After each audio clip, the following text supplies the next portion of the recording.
things to make it more efficient. Now the whole profession around the world is getting a hold of it. Why? Because I'm going to be the best I can be in the lane I'm in. Okay, so if anybody else wants to look at the title, I'm going to read it again for you. Okay, if you guys look at the banner, fault lines, the value of work and skill. Confidence isn't something you wait to feel, it's something you build through work. On Clubhouse, one of our biggest cultural fault lines is the difference between talking about success and developing the skills required to actually achieve it. Real quick, Edward, if you don't mind. Go ahead. Remember our conversation earlier before I got kicked down to the audience? I don't remember, but go ahead. I had asked you a question about property tax subsidies for cemeteries. Yes. And you made the claim that those don't exist. No, I didn't say they don't exist. It's called endowment care. A lot of the endowment care parts of cemeteries take care of that. All right. Well, I just wanted to clarify very clearly for the record that you did allude to them not existing and told me to stay in my lane. And then I looked into it.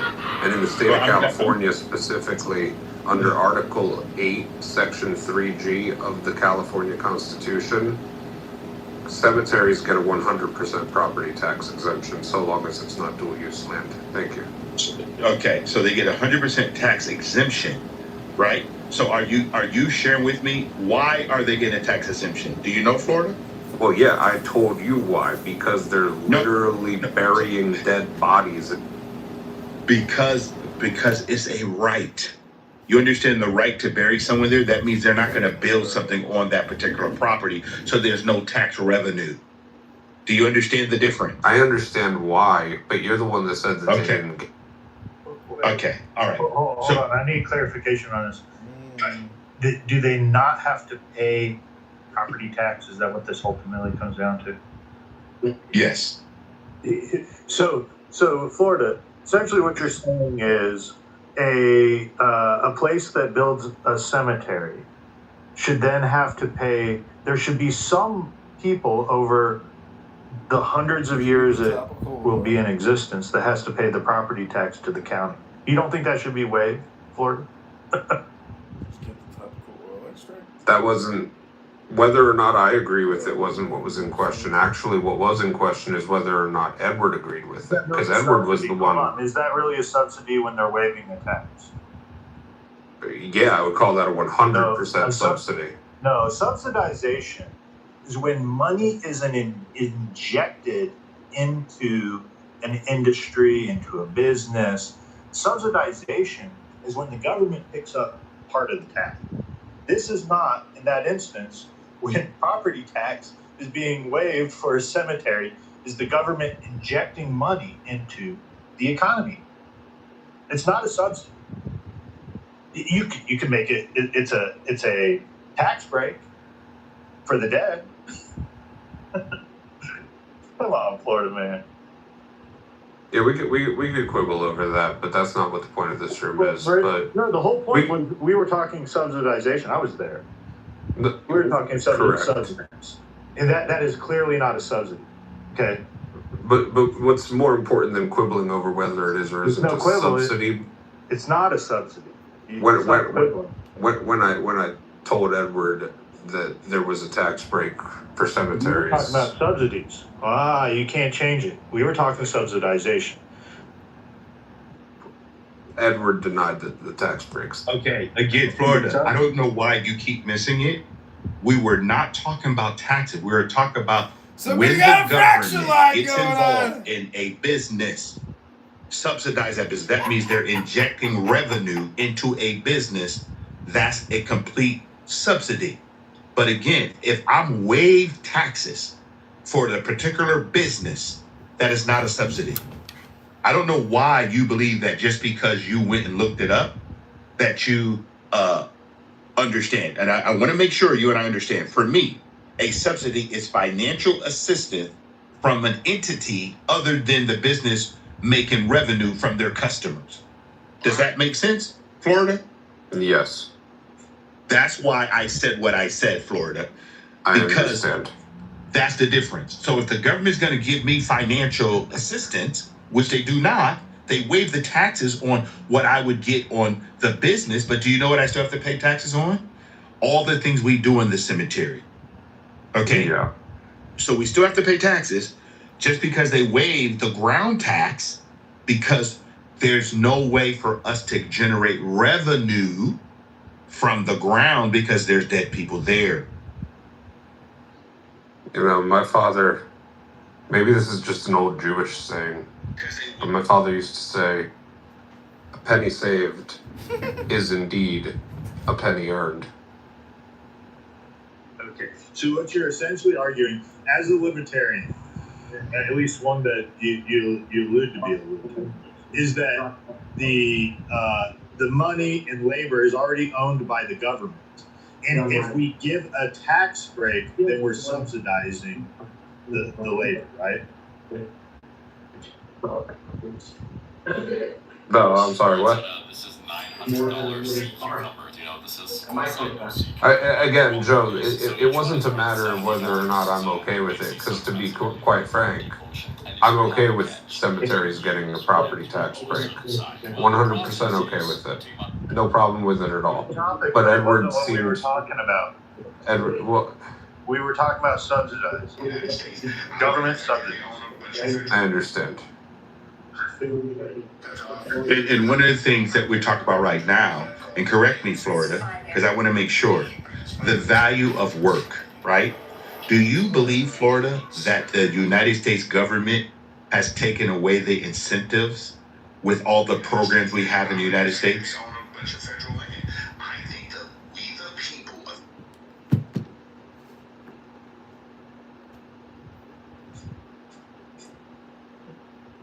Just reframe that for me. Do you think that the value of work, this is what we're talking about, fault line, the value of work and skill, do you believe that the United States government has taken away the incentive for people to be proud of working? No, I don't think they have. Okay, all right. Hello? Why do you think they have? As many people in America on public assistance. Huge safety net. Do those people not work? So we just required through the big, beautiful bill that they work at least 20 hours a week.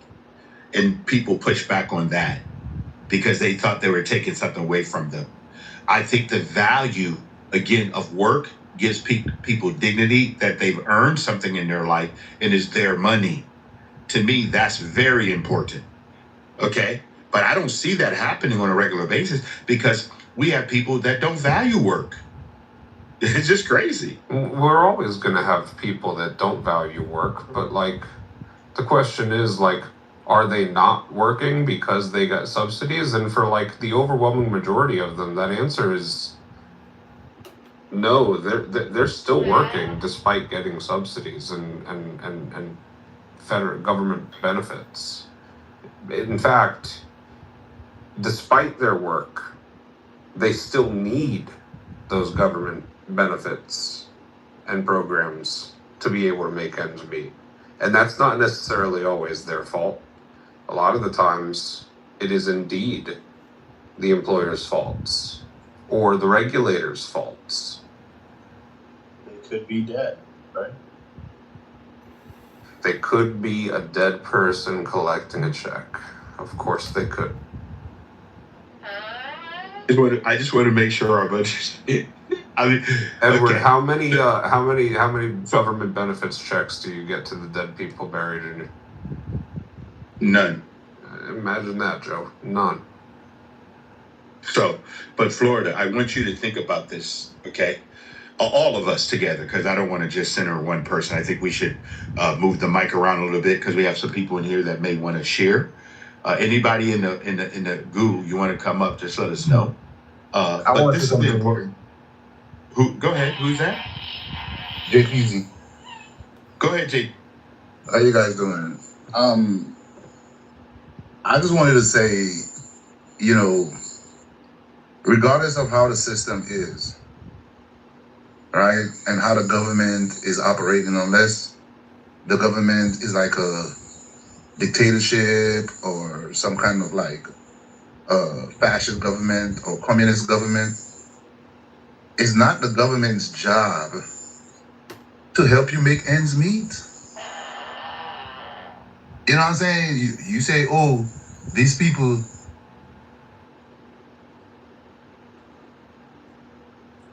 Is someone playing it?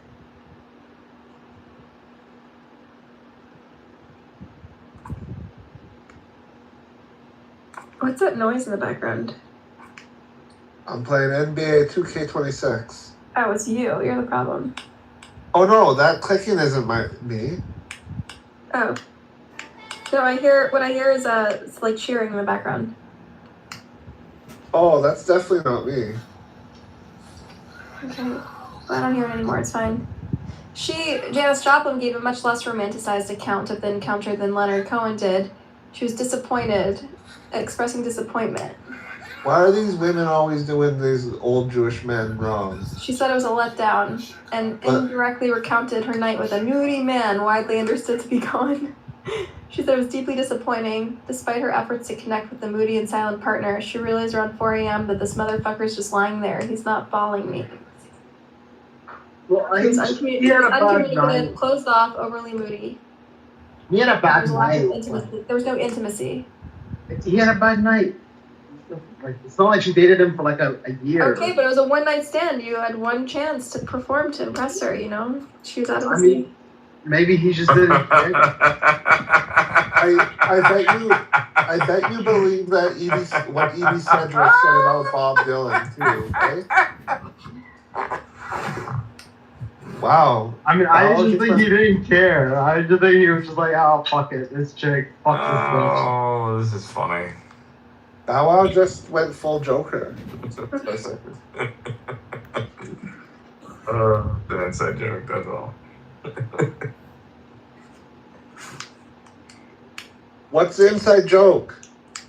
It's like the gap between the artist and the art. Mm-hmm.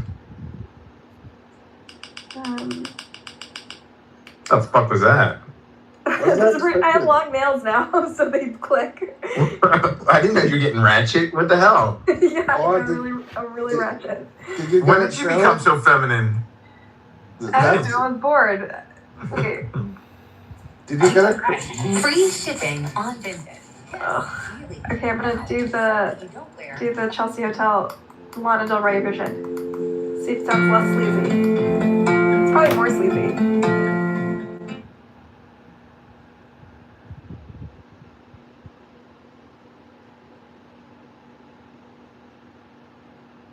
something like 51 point some odd percent tails, typically 48 point some odd percent heads, right? And the reason is for one or the other, but it's neither here nor there. Like, there's always reasons that are going to be slipping through the cracks of the quote unquote equal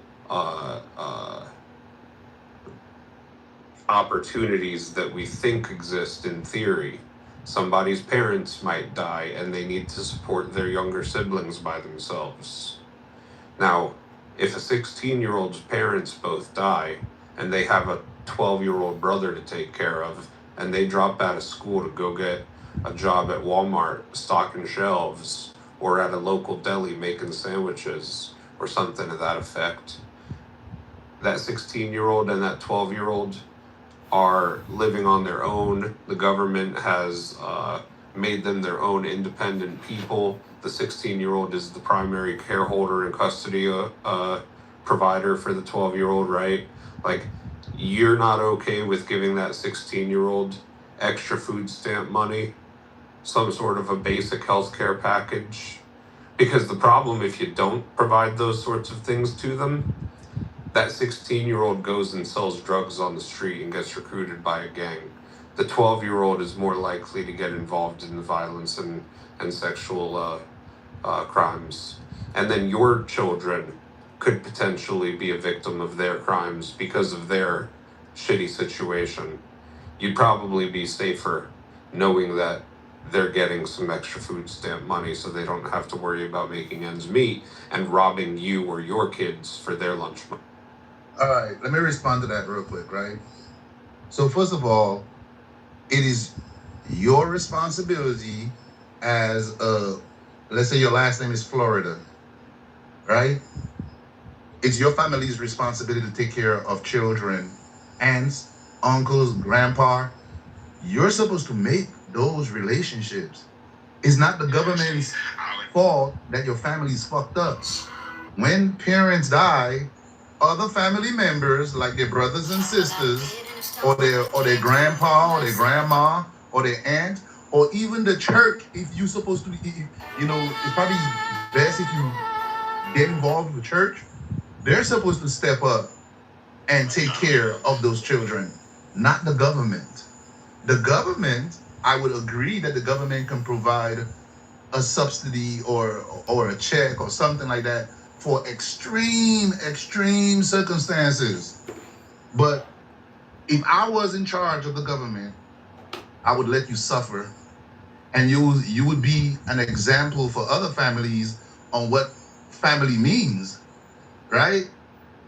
You can when you can narrow in on the background, like for example their culture, what the level of education of their parents, the income of their parents, all of this shit, their race, everything.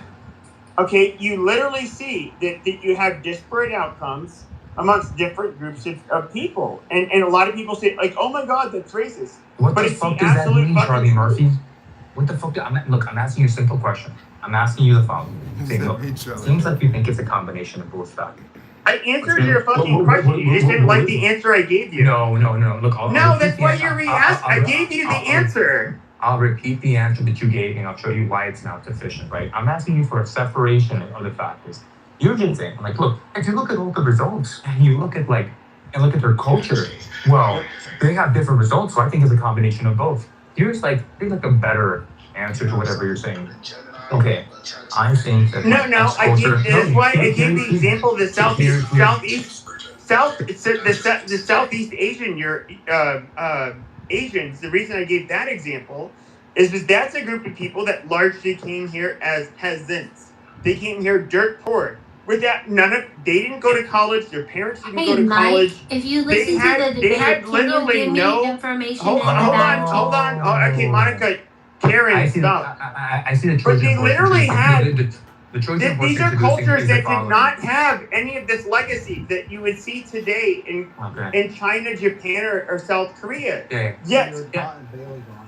They absolutely have done well. Wait, look. I'll just exemplify the Trojan horse you're trying to put in. Okay. So it's like you have like a very simple problem in this debate, right? You have a very weak position, and you really want to say like on a genetic level, blank is inferior, because you just don't have like any facts to be able to do that. Okay, but you don't have any facts that's stupid, because you don't have any facts. All right, moderators, I don't want to center myself, but of all the rooms that I could center myself in, it seems to me that this would be the one. Wait, let me do you guys mind, Incan, that we can have just a moment to talk about the spontaneous debate that happened? Okay, let me finish this. Okay, so here's like what you're trying to do. Okay? You need some way to be able to say, I'm accounting for culture. It's like an algebraic equation, and on both lines, I've canceled out culture. Now, if you just come out and say that, obviously, it would be like major contention with what you want to say, right? But what you're trying to say is like, look, these people came as refugees, therefore they're work to support you entirely. In fact, even if I gave you the benefit of the doubt and said that the government was their parent, and that is my argument, again, a parent's job is not necessarily to spoon feed and cradle and fucking take care of every single little thing and do your homework for you. They protect and provide. Protect and provide. That is almost literally the purpose of government, to protect the things that we believe that we have the opportunities to pursue if we want, and to make sure that those opportunities can be provided when we want them. Good point. That was a parent definition too. No, that's a parent. That's not the government. That's a good point, Florida, but that's Florida, also the government's Florida. responsibility. No, it's not, Florida. I'm sorry. I don't know where you get your philosophy from, but that has nothing to do with government. Okay? And what I'd like for you to do, no, Florida, 1 second. I just want you to do me a major favor. And because you like the research stuff, you want to prove people wrong, I want you to go and look up what is the actual role of government in the United States. The role of government in the United States. Okay? And then come back and explain to us what they should and should not be doing. So, okay, let's just take the two things that I'm claiming in this scenario are the role of government. So let's just start there and find out where we. I don't. Edward. I know you keep calling my name, Florida, but I want you to call me a major. You know why? Because I think sometimes you actually believe your own information without looking it up. I'm trying to see where we disagree, right? Parent. You're just telling me. You do this thing all the time. I do. You're right. You know why? It doesn't get anywhere. Oh, I know. Because you know why? You believe you're getting somewhere by telling everybody what you believe. No, Edward, I'm trying to see where we disagree so that we can try to make sure that we get on the same page. And then we can have a conversation about what we actually disagree about. The role of government. Right. So what did I say the two roles of government were? You told me parent. No, I didn't tell you that the government's role was to be a parent. I made it synonymous to that of a parent. What did I say those two responsibilities were? Okay, let me clarify. Let me repeat. To protect the things that we believe that we have the opportunities to pursue when we want to pursue them, to protect our safety and our and our rights, right? The ones that are granted to us in our ever beloved Constitution, the one that you reference so frequently, to protect that and also provide by making sure that the opportunities and those rights are afforded to us in a way that they're not what the Constitution exists upon. The Constitution consists of negative rights, not positive rights. Peppy, let him finish, Peppy. Come on. Edward, do you disagree with either of those two things? And if so, why? Well, the first thing I will disagree with is the government does not provide opportunity for me. The government's supposed to, number one, ensure that the rights that are given to me by my creator are not violated. And when you tell me that the government is trying their hardest to make what you call opportunities for Edward, then the government now has got out of their role. And you can look at our Constitution. It tells you actually what the government's supposed to do. What is their actual role? We have actual documentation, the role of government and what they are supposed to do. And what they're doing right now, Florida, is not what they're supposed to be doing. The common welfare did not mean welfare. Okay? There's no way that the government should be taking care of other Americans, because you know what they're doing? They're taking money from taxpayers, people who are productive, and they're giving it to non-productive Americans. That's not the role of government.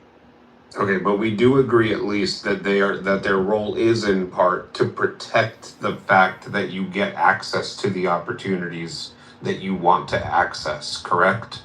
Oh, it's not correct. Florida, I'm a private sector person, right? I personally believe that everything that government put their hands on, they ruin. Tell me one thing that you believe right now, Florida, that the government does well.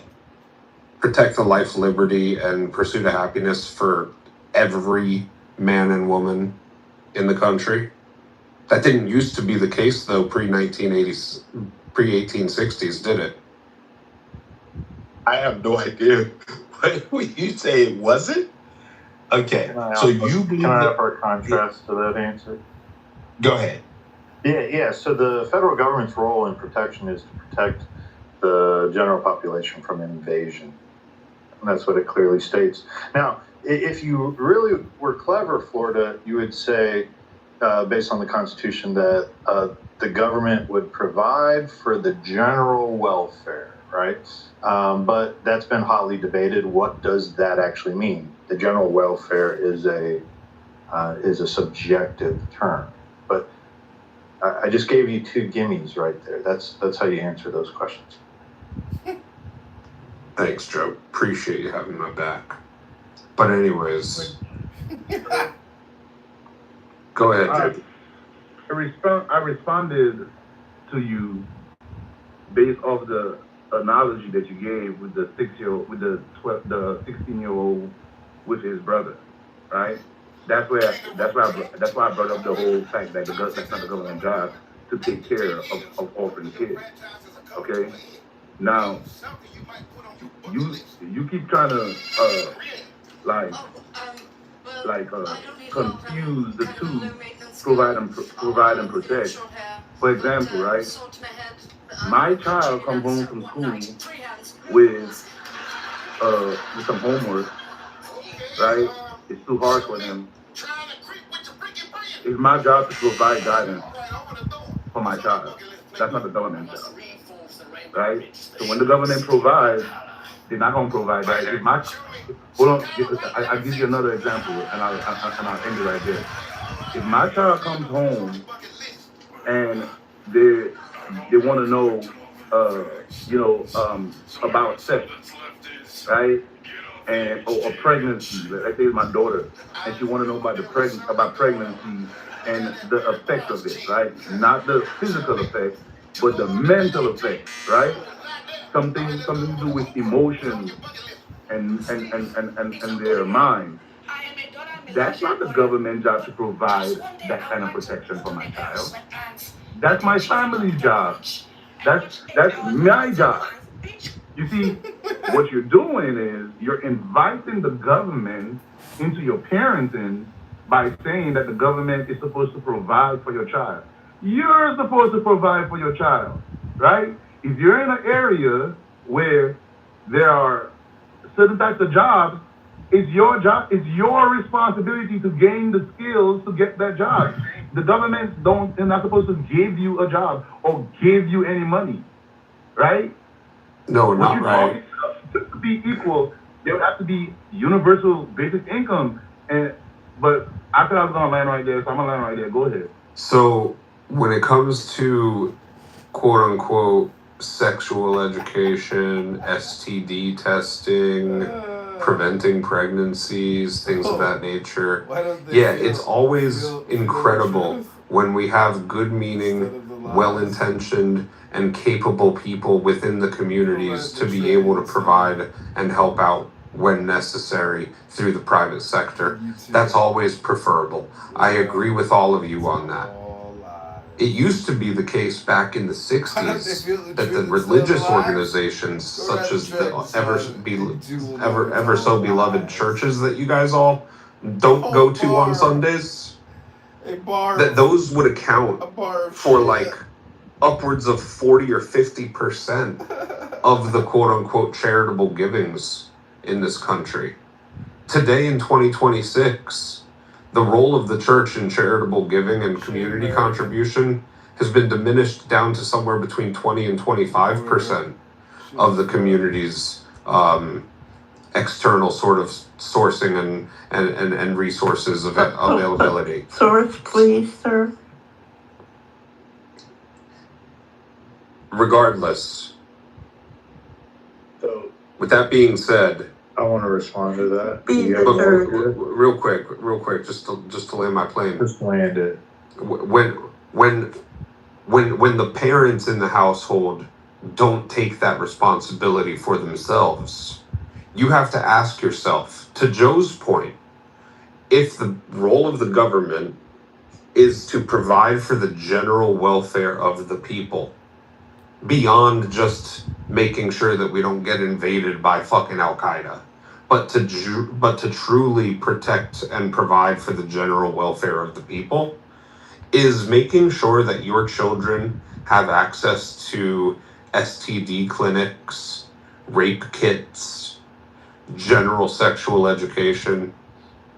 Not your kids, because yours are well parented by you, But the ones that live in the house next door, who the 12-year-old is being parented by a 16-year-old brother, isn't it beneficial for the general welfare of society that they also have access to those when they don't have anybody else to lean on? Because again, the church is much less likely to be contributing to that type of shit today than it was 60. So Florida, when the federal government begins subsidizing different aspects of charity, they are taking up space where the churches used to fill in. Would you agree that government over the last 60 years has taken on more of a role of providing for charity? I would say it's a inversely correlated sort of relationship. I'm not sure which one came first. Inverse is fine. So yeah, when the government begins subsidizing charity, then people will tend to drift away from helping those people. That's where I disagree, because I'm not sure which one comes first. I'm still talking, but I'll reference you. I don't mind dialogue. There was a great story of a president in 1921 fucking green bean that fascist a hurricane crazy had people. hit Texas, and people were, advocating for, we got to send money to help these hurricane victims. The amount of money that was being proposed at the time was a small figure. He refused to. He said it was not the role of the federal government to help in charity. He refused to go forward with it. The church groups and the communities stepped in and provided multiples in times of what the charity to the hurricane victims than what was initially being proposed in the federal government.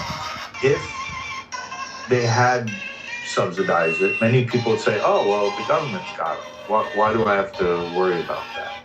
And over a period of time, that tends to be where Americans tend to not provide charity as much the more government's involvement gets in. To your second point about sex education, when the government got involved with it, do you think it's gotten, has society gotten better because of it? Yeah, absolutely. Before you go ahead, Florida, I just want to point out something that you make these big views, and it's kind of interesting versus coming with data or receipts, what we call it, because I value work. And I know that when my wife and I we give out of the abundance of what we have and what we've earned.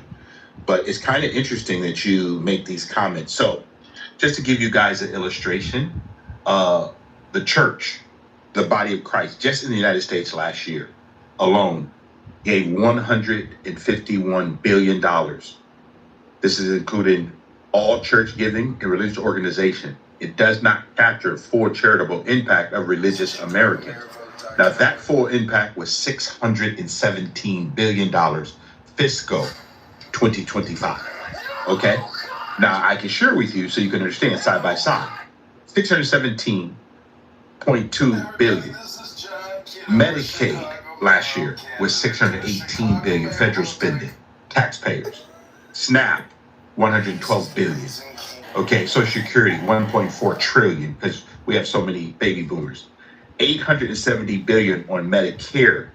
So when you make these comments and statements, there is so much value of the working population, the actual producers of the United States of America, is absolutely laughable, because most people today do not realize what religious organizations actually do, because you know why? They're charitable in a way that you don't see how many people they feed, how many people they house, how many people they clothe. They do so much more than the federal government could ever do.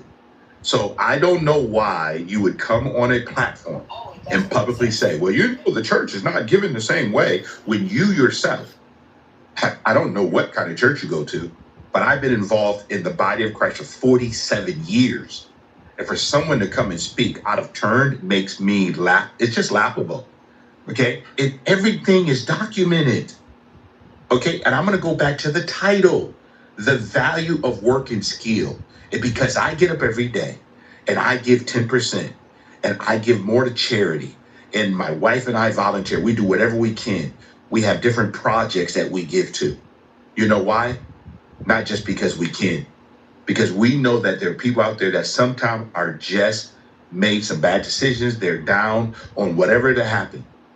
And I want to be able to give a hand up, not a handout. So let's really be more factual versus us just talking about what the church or religious people are not doing. Going on, Pepe, real quick. Let me just address that. Jesus Christ. You can take it right after this. But to be very clear, you said I didn't come with facts. I gave you percentages as a totality of the total charitable, nonprofit related givings to communities. Churches used to account for somewhere between 40 and 50% of that, if not more. Now, that's not to say that they're not giving 150 or 600 billion or whatever your reference number was there for that. It's to say that 40% to 50% today is diminished to only 20 to 25% of the total share of the pie, regardless of how many total net dollars it is. Florida government has grown dependency, though. The dependency on government was different 60, 70 years ago. So what you're comparing are not the same figures. You're correct. And so everybody likes to talk about the immigrants that came from Europe. You're not real Americans, whatever. By the way, I literally, I'm going to be very open about it on the stage. There's people in here that know it. I'm not half Corsican. I'm half French, Canadian, half, one side of my family was English. I don't need it, or a quarter, I should say. And then it was like some Eastern European bullshit. But Anybody cares what the fuck your ethnicity is, retard. So I'm basically like creating a documentary now. I mean, I love that there are real people.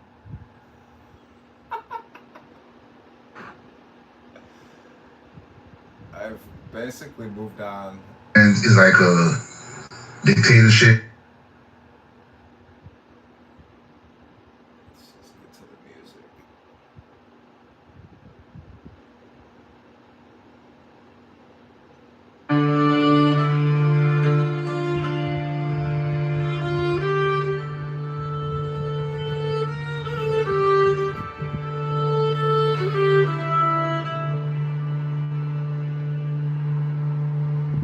Long, oh, my son, hath been this digression from the plain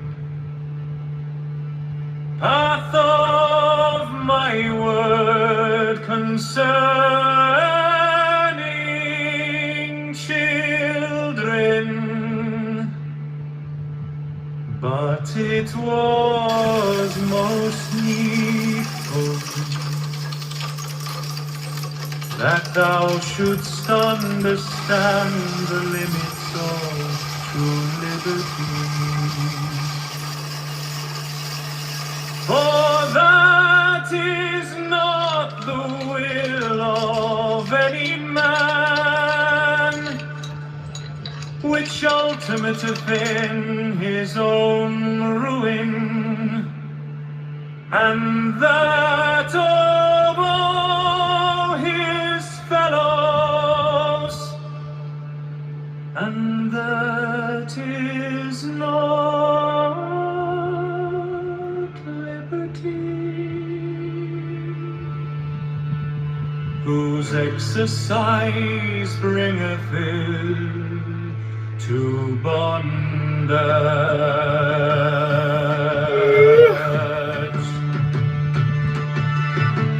Thou mayst therefore assume that it is always an essential part of the will of any child to grow to manhood or to womanhood in health, and his guardians may therefore prevent him from ignorantly acting in opposition thereunto, care being always taken to remove the cause of the error, namely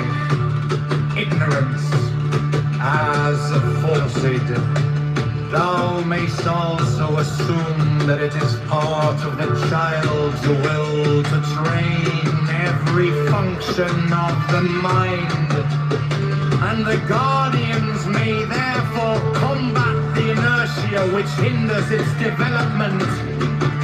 Yet here is much caution necessary, and it is better to work by exciting and satisfying any natural curiosity than by forcing application to set tasks. However obvious this necessity may appear.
He may devote the remainder of his powers to the satisfaction of the other parts of his will. And because the people are ofttimes unlearned, not understanding pleasure, let them be instructed in the art of life, to prepare food palatable and wholesome, each to his own taste, to make clothes according to fancy, with variety of individuality, and to practice the supervision, right? They need somebody to always tell them what to do, right? If you tell them A and C, they're not gonna figure out B on their own, right? And so there's this idea that everybody's a genius and everybody deserves this and everybody. No, they don't. No, they don't. There's generational curses that are following some people, right? Their great-grandfather was a drug dealer, and because of that, he went to jail, and now the family's suffering because his income is not there, so they didn't get proper nutrition. So while you're in school learning well because your mommy and daddy's providing you with proper food, his generational curse, he's in there hungry. That's not your fault. That's not your cross or your burden to carry, right? If his last name is James, that's the James's burden to carry, man. You got your kids to worry about. You got your family to worry about. And if you give them the proper, I'm gonna land right here. If you give them the proper upbringing, I ain't saying that it's gonna work 100%, but on a balance of probabilities, your child is gonna be okay. I land right there. I noticed what the difference hold is. on, Like, hold on, 1 second. Let me just run it so you guys, because I want to move, because I want everybody to go through and make sure that everybody gets a chance. But JP, one thing I want to say, thank you for your service. I've been in 54 countries. I'm grateful that we have an all-volunteer military, and thank you for your 20 years. I do not take that lightly, brother. I promise you. My dad was in the Air Force, and I'm very grateful for those who decided. Now, my dad was drafted back in the day, but I'm very fortunate. Okay, Mr. Florida, please keep it brief so we can get other people. JP, are you a religious man? Bro, I think everybody's telling like what they. God damn it, Matthew! He wasn't talking to you, fucker. He was asking somebody else a fucking question. Hey, Pepe. JP, are you a religious man? Yeah, but it's really not relevant to the topic, Florida. So we're trying to discuss the topic. Yeah, it's relevant to what he just said. I'm happy to discuss the topic. Perfumer? Well, I mean, right now, at the moment, I'm a perfumer, but I grew up on a farm. About 25 years, I managed my father's farm. I grew up on an apple orchard. Actually, if you look at my profile, you'll see what I did. But yeah, basically, grew up on an apple orchard just south of Detroit, across the river there. We grew about 40 different types of apples on 40 acres, apples, apricots, plums, cherries, prunes. And I had been, driving tractors, Landini, orchard mowers, cherry pickers, variety of different types of forklifts. I've got a class 1 driver's license, commercial license with air brakes. I was a machine operator for the city. Okay. I was also a machine Pepe, operator. Hold on, Matthew. Pepe, Yeah. come on, bro. Pepe, this is not going to be a crash out room, man. That's not what we're trying to do. Okay? Let the man just speak.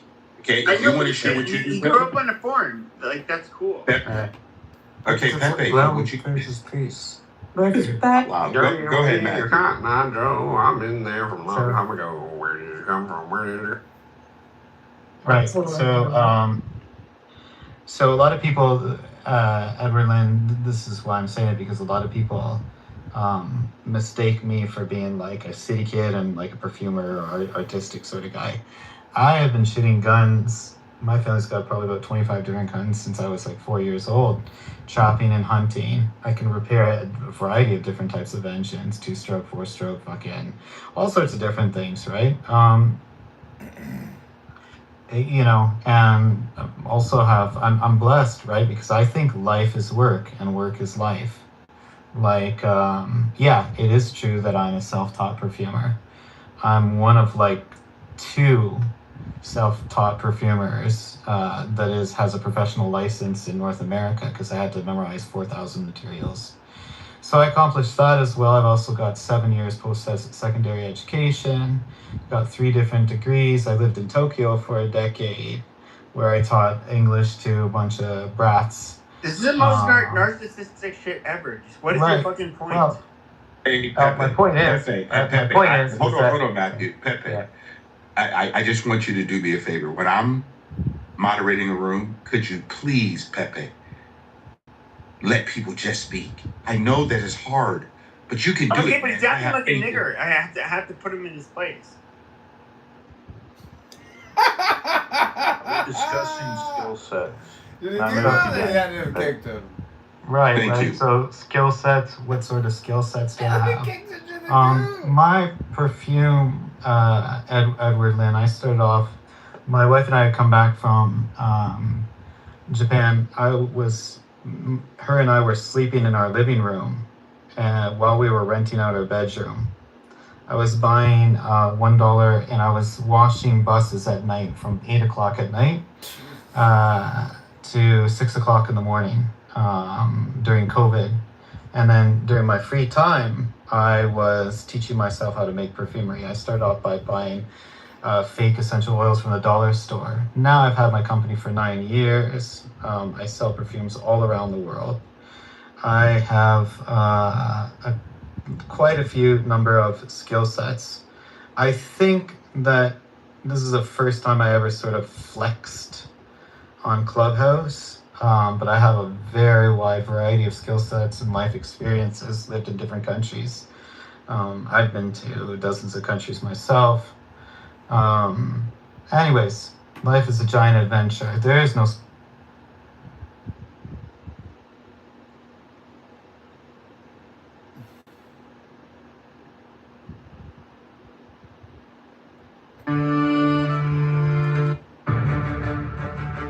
Consider the bond or a cold climate, how it maketh man a slave. He must have shelter and food with fierce toil, yet thereby he becomes strong against the elements, and his moral force waxeth, so that he is master of such men as live in lands of sun, where bodily needs are satisfied without struggle. Consider also him that willeth to excel in speed or in battle, how he denieth himself the food he craveth, and all pleasures natural to him, putting himself under the harsh order of a trainer, so by this bondage he hath, at the last, his will. Now then, the one by natural, and the other by voluntary restriction have come each to greater liberty. This is also a general law of biology, for all development is structuralization, that is, a limitation and specialization of an originally indeterminate protoplasm, which latter may therefore be called free in the definition of a pedant. They shall be no property in all the flesh. Every man and every woman hath rights indefeasible to give the body for the enjoyment of any other. The exercise of that right shall not be punished either. But now my wisdom.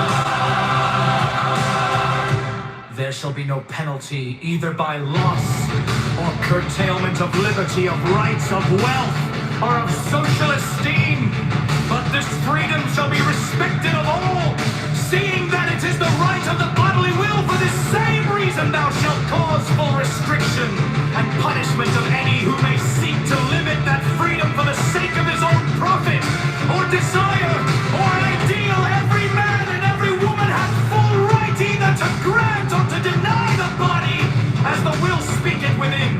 This being made custom, the evils of love, which are many, extending to the disturbance not only of body, but of mind, and that in obscure cause shall little by little disappear from the face of his unspeakable glory. This is we balance the human bones. Let each think as he will concerning one of us, but let not seek to impose that thought upon another by any threat of penalty in this world or any other world. Look now, though I enkindle thee to effort in thy way, yet it is the way of thy will, and I say not even that thou dost well to haste therein, for the whole matter rieth in thy will, and to force thyself against thy nature would be an obstacle to thy passage. But if I urge thee to run well this race as an athlete, it is because I have perceived in thy nature that fierce lust and mighty concentration in that will, and I write this letter unto thee, knowing well that thou wilt rejoice exceedingly therein, since it is an expression of thine own will, and it may be a disguise of which thing thou vehemently seekest I charge thee, therefore that thou permit not to tyrannize any other in thought, or to threaten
There is one light of the sun, though it is distributed.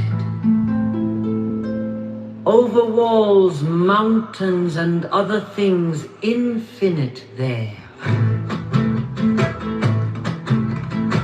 There is one common substance, though it is distributed. Among countless bodies which have their several qualities, there is one soul, though it is distributed. Among infinite natures and circumspections, there is one intelligent soul, though it seems to be divided now in the things which have been mentioned, all the other parts, such as those which are air and substance, are without sensation and have no fellowship. And yet even these parts the intelligent principle holds together, and the gravitating towards the same.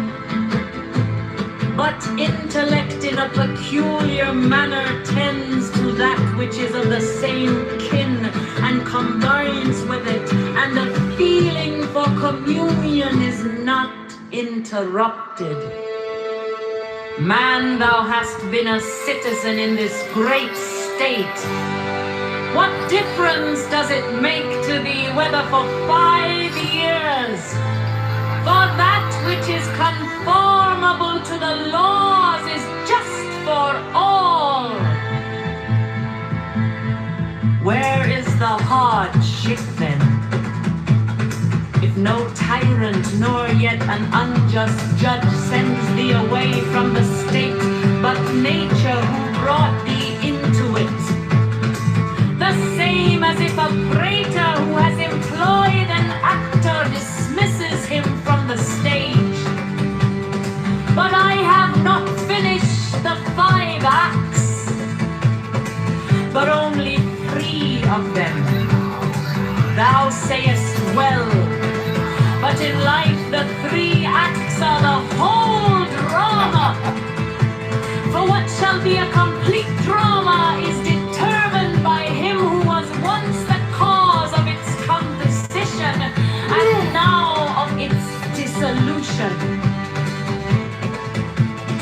But thou art the cause of neither depart than satisfied. For he also who releases thee is satisfied. When thou hast seen Ciceron the Socratic, think of either Eutyches or Pimen. And when thou hast seen Euphrates, think of Eutychion or Silvanus. And when thou hast seen Alcaifron, think of Tropeioporas. And when thou hast seen Xenophon, think of Crito or Severus. And when thou hast looked on thyself, think of any other Caesar. And in the case of everyone, do in like manner. Then let this thought be in thy mind. Where then are those men? Nowhere. For nobody knows where, for thus continuously thou wilt look at human things as smoke, but nothing at all. Especially if thou reflectest at the same time that what has once changed will never exist again in an infinite duration of time. But thou, in what a brief space of time is thy existence? And why art thou not content to pass through this short time in an orderly way?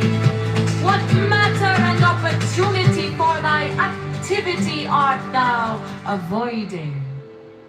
For what else are all these things except exercises for the reason when it has viewed carefully and by examination into their nature the things which happen in life?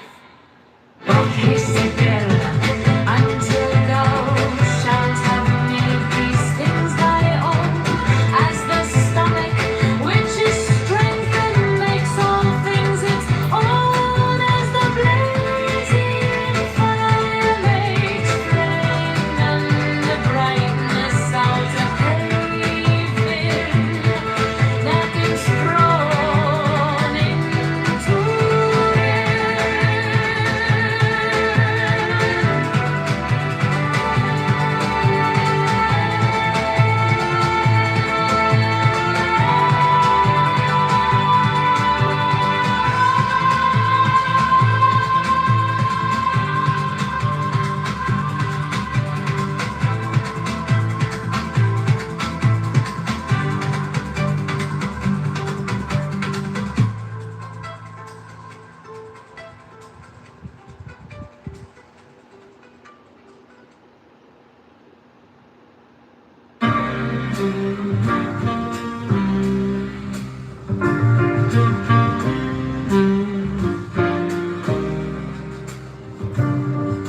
There are 7 keys to the great gate, being 8 in 1 and 1 in 8. First let the body of thee be still, bound by the cerements of will. Corpse rigid, thus thou mayst avoid the fidget babes that tease the thought. Next let the breath rhythm be low, easy, regular, and slow, so that thy being be in tune with the great sea's Pacific stream. Third, let thy life be pure and calm, swayed softly as a windless palm. Fourth, let the will to live be bound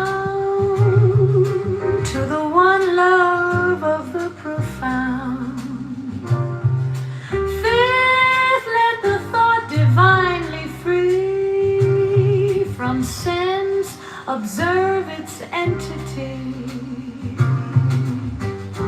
Watch every thought that springs, enhance hour after hour thy vigilance, intense and keen, turned inward miss.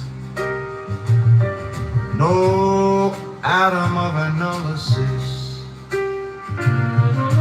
fixed on one thought securely pinned,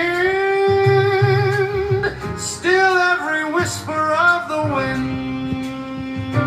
So like a flame, straight and unstirred, burn up thy being in one word. Next, still that ecstasy prolong, thy meditation steep and strong.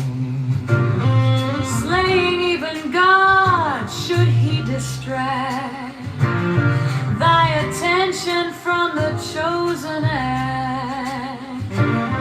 Last all these things in one o'erpowered, time that the midnight blossom flowered. The oneness is yet even in this, my son, thou shalt not do amiss. If thou restrain the expression, shew thy glance to rapture's darkling root. Discarding name, form, sight, and stress, even of this high consciousness. Pierce to the heart, I leave thee here. Thou art the master I revere, thy radiance that rolls afar. O brother of the silver star. Crowley,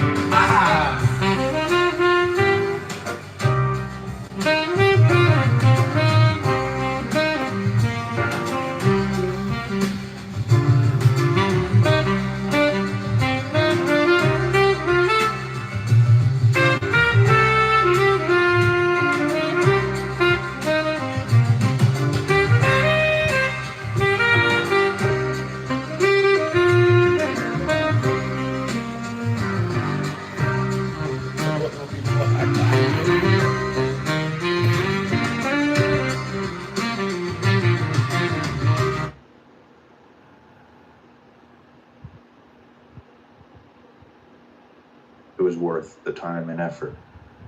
I don't know so much today. I think the landscape's changed a lot.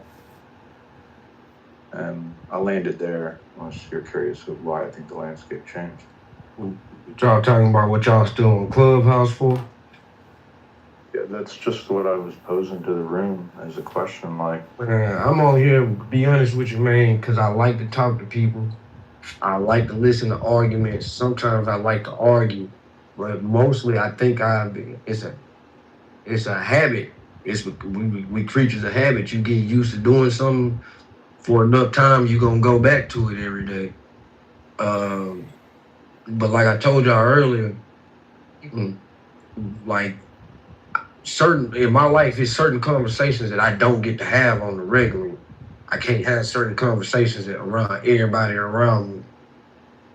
So that's really what I be on here for. The initial purpose for this app was we came on here for music. We was on here to talk about our music, promote music, but obviously it changed. So, yeah, that's really it. I relate to that, Rob. When I first got into doing social media, audio politics, it was largely because my friend circle and family got absolutely tired of me talking politics to them. Yeah. I got a room on this app, bro, that's like, these are my real life. Most of them, we really knew each other before this app. But it's a running joke. They be like, all right, Rob about to talk about the education system. All right, now you be safe. Rob he gonna want to talk about politics. So it's like they get to doing something stupid. I say, hey, I'm about to talk about the education system. I bet y'all shut up. And then it's a running joke. But yeah, that's really what it is, man. Conversations that you won't normally get to have. That's just what it is. I think you hit another really good point. The dopamine hit that we get, the habit. Yeah. You got a lot of 100s on that. And I think a lot of people agree about that there's, I don't know, I guess there's an addictive nature to the ride. What is the addictive nature? Because I 100 you too. It is kind of. I mean, I equate it to this, man, like me being a musician, an artist, and a performer. Like, I know what it's like, man, to have people standing in front of you and you being received positively. That's, to me, that's the main reason why I still make music, is because I like the response to the performance. So I think, like, you put that on this side, most people have probably never had 10 people come show up and listen to them do anything. So when you got this app initially and you got people having thousands of people on this app listening, it's like, yeah, hold on 1 second, let me do my job.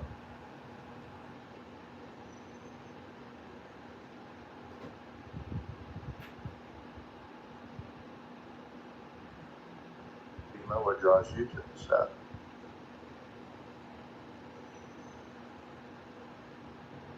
Yeah, slow season for me.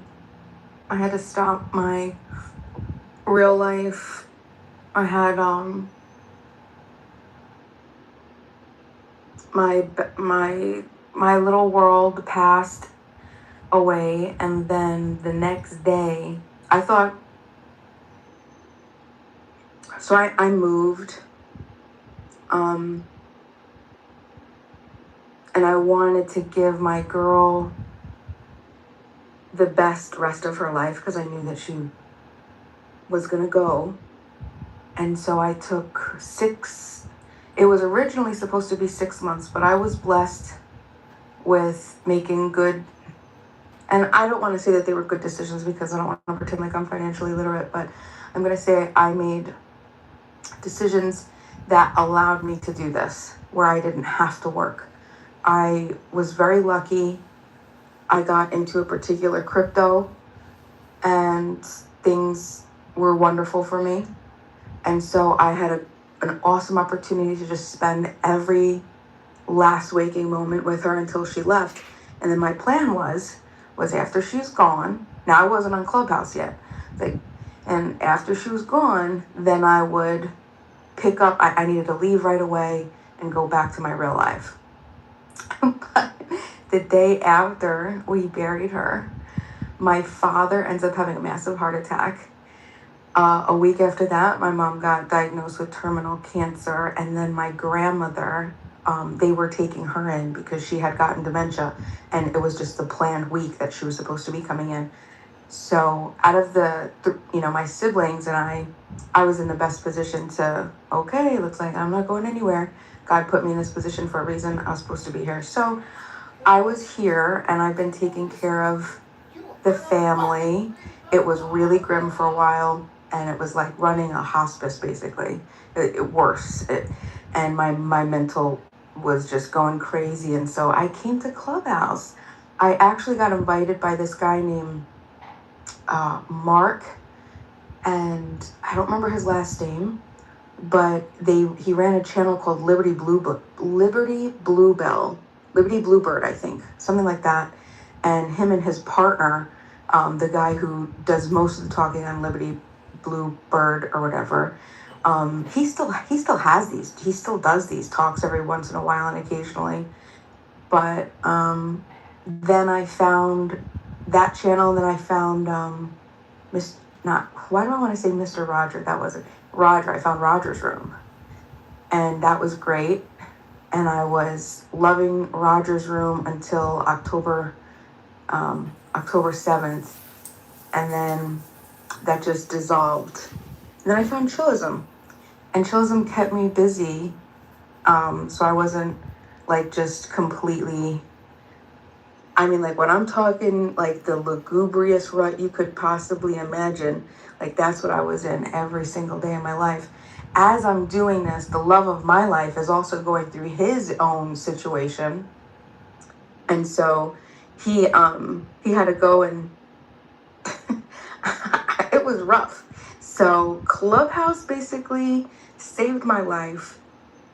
Everything is now pretty stable, as stable I think as it's gonna get, and everything's looking up. So sometimes, I'll be honest, I get sad, and I come back to Clubhouse because there is the dopamine, but more so, it's almost like I met people, and these people were just comforting, and it was nice to have people to rely on, to be able to talk to every day. And I know that people give me criticism for saying, because I was really dumb, and I used to consider people my friends, and I got hurt really bad. I don't regret it though, because it's okay. I understand people are gonna people, but yeah, I look at people like you guys are my friends, and I have like a very soft spot for all of you, every single one of you, even the people that you think you could imagine that I would definitely say that it's not true. I do. I have even a soft spot for them, every single one of them. I don't hate a single person on this app, not a single person. I don't have a single hateful bone in my body for anybody. There is a group of people that I like to stay away from because it's just good for my mental health, because they hurt me. But yeah, so Clubhouse, the dopamine addiction, to go what Rob said, that was insane at one point, because after I got hurt by this group of these people who I thought were my friends, I had to step away from the app, but I gotta tell you, I was suffering from it. And it was just like, I realized, oh shit, I got an addiction. I got a bad addiction. This is bad. But then that helped, like the time away from the app helped me. And so, yeah, I come back. Slowly, my time has been getting longer and longer away. But there's a couple people that pull me back, and you guys help me. Like most of the time, I'm taking care of grandma, taking care of somebody. I'm like, I'm always cleaning something. But it's really nice, and I love you guys. I love all of you. Thank you for being nice to me, and thank you for being my friends. And the people who are mean to me, that's okay too, because you gave me thick skin, and I appreciate that too.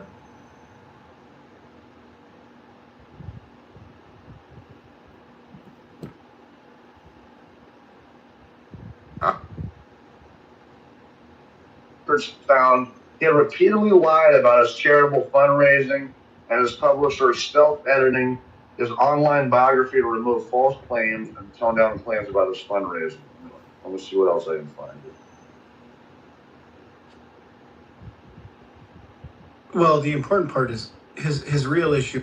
And like with Rayaba and makeup, because that makeup. There's some pushback. He did get caught on a hot mic saying he could grab women by the pussy. And you also understand that he lost a civil suit of this woman. He's got to let me finish. He has to pay her multi-millions of dollars because he sexually assaulted her in a dressing room. So the fact that you are sitting here saying this is good for his image and good for his clicks on Instagram, you're delusional. Yeah, but that's not what I'm saying. Listen, when people date, what do they do? Bro. I'm asking you a question. When people date, what do they do? I'm trying to respond to her to show her how there's a incompatibility in what we're talking about, right? No, you're saying you respond to my question. I'm responding to yours as well. You mentioned you responded to mine, so I'm responding back. Well, I'm trying to respond to her because she's obviously not talking about what you and I are talking about. We're talking about business in the general context, right? She applied two different. Harassment and being a pedophile has nothing to do with business. What are you doing? I'm telling you that the two instances that you gave me, even though we could have that conversation, you don't start a sentence with "I'm telling you." You can't rationalize with a woman, bro. This is horrible stuff. You know why? Because I am a woman that was very insulted by everything that he said. I just so said until you I, live in the skin of a woman, you don't get to understand how offensive he is. I'm saying that you and I are not talking about the same thing. Okay, I'll go on mute. Maybe you're the same kind. I'm saying that you and I are not talking about the same thing. I'm only pointing out a mismatch in commitments in what the conversation or the dialogue is composed of, okay? We're not talking about the same thing. If we wanted to talk about the same thing, that's fine. We can have that conversation. But I'm just identifying that what you brought up, your two instances, grab him by the P word and the other instance, is irrelevant to the general conversation about business and branding and how influencers say controversial things that aren't actually real for impressions and for clicks. And 90% of, not even 100% of influencers don't run for the presidency of the United States. Oh So my you are gosh, such what are an you guys idiot. doing, bro? This is crazy. I just parsed out what she was talking about and the general conversation about business Yeah, but and you branding. have to. But hold on. But if it's good for branding and things like that, why is he not doing other things that Like other what? entertainers and I don't know, like going out skydiving or doing some crazy shit, like I don't know, partying Brother, and because stuff he's like 80 this. years old. And you don't think those people drink and shit, bro? Like, come on, what are you talking No, about? brother, Being seen with like. according to him, he hasn't had one drop of You alcohol. don't think he has a social life? Like, have we seen his like social life, like him on yachts and him like sunbathing and him I've doing just things seen him like with little girls, bro. Honestly, but Stop no, what lying, I'm saying bro. is like Stop lying. it's an you excuse can because support it's the entertainment, fandom. it's good for Guys, business. listen to what you're saying. You're saying that when he was a private citizen, we were able to watch him on The Apprentice. We were able to watch him on like. Why is he not doing these same things?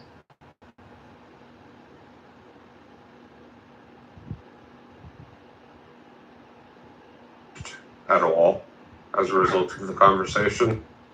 Over 12 years of doing social media audio, no, actually, I think more people have come my way in that period of time. And no, I can tell you, I can almost identify the things that I've been really wrong on politically over the years. Can I name one? There was a debate that you did with Ponder on individualism and collectivism. Remember? Yeah, I remember. And you went into it with your mind on one thing, but then after talking with him for a couple of hours, he changed your mind. I thought. No, he didn't change my mind. We didn't have any disagreement because of his definition of individualism versus collectivism. His terminology of collectivism. Do you remember that? Do I remember what it was? No, I can tell you political ideas that I was like really wrong on over the years. Clearly, the Iraq War. I've said that before. I was a sucker. I thought there was weapons of mass destruction. I think a lot of us did. Yeah, I remember one of my liberal friends protesting Monsanto back in the early 2008. It would have been 10, maybe 9, 10. And I was like, oh, come on, we've been able to grow crops and keep people from going hungry. And it's like, oh, shit, no, fuck, there's something wrong with our food. And that's one that I reflect on. His protests, though, were not necessarily effective, I should say. But I definitely, so there are issues that I've gotten wrong. Here recently, I guess the biggest one would be aspects of what Trump sold during his campaign and the effectiveness of his administration on certain topics. I, however, I never actually believed that Mexico was going to pay for the wall. I always realized that was a good campaign rhetoric. But some people buy into that stuff. And some people look at it like they hold Trump to that, like, oh, he promised it. He promised it. And it's like, I do realistically look at the president as something that to win, you almost have to oversell because you still have to work with the legislature. But there's a lot of things I've been right on. I was definitely right about Joe Biden. Definitely right about COVID here on Clubhouse specifically. was definitely right about Trump coming back and winning. I remember standing, it was pretty lonely in a couple of years there where a lot of Republicans on this app, you know, they were no longer Trump supporters. And Matt and Beaver, I don't know if Beaver's even here, but Matt and Beaver, they were true believers. They never gave up on it. True believers. So yeah, there's some things that I've been right and wrong on for sure. Florida, for human. Yeah, for sure. I agree with feeling like I was oversold on the Trump campaign. And, well, you've seen my political ideology, or at least my dispositions, at least, changed quite drastically since. Did you vote for him? Yeah. There was 3 things. Number 1, the immigration. You know, the border crisis seemed to be getting worse every year, the Biden campaign. Number 2, the LGBT rhetoric seemed to be getting pretty fucking extreme and pretty wild and wacky on the leftist side. And number 3, I kind of started to become an accelerationist as a result of being on this app and talking to motherfuckers like you guys. The Pepes, the Jacques, the fucking Dr. Responsibles of the app, the Graper Party on the app. You know, the idea that, fuck it, this whole thing is going to shit. None of it's going as I would prefer. Let's just pick the worst possible guy for the job, possibly. Or the most extreme guy for the job at the very least. And see if some sort of extreme policies sparks some sort of like extreme outburst and radical anger amongst the population to try to get everybody back on some sort of like mutually agreed upon understanding that the government's not out to help us at all and we need to reconsider everything about our modern political system. Unfortunately, that accelerationism has not yielded the fruits that I was hoping it would. Things only seem to be getting worse. What brought on the black pill? Is that the accelerationism you're doing? Yeah, that's kind of what I'm talking about. It's like a black pill. It's definitely something I've noticed now post-Trump presidency with you more so than prior. Was Trump an effect of that, or was Clubhouse? No, I think like over the course of my life, and then seeing the Trump 1 term, and then seeing the Biden term, not only the government itself, not only the politicians themselves, but seeing people, actual people, both online and in real life, becoming more politically driven, becoming more extreme, more unfriendly towards the other party, more radical in their beliefs. Like, it's all been so sensationalized, and it's been growing up to the point that it's at now. It's like, who are you? That I was just like, who are you? you know, if it was up to me, I would have had Ron Paul elected in 2004, so or 2008, or 2012. If it was up to me, I would have had fucking Thomas Massey or Justin Amash elected in 2020 or 2024.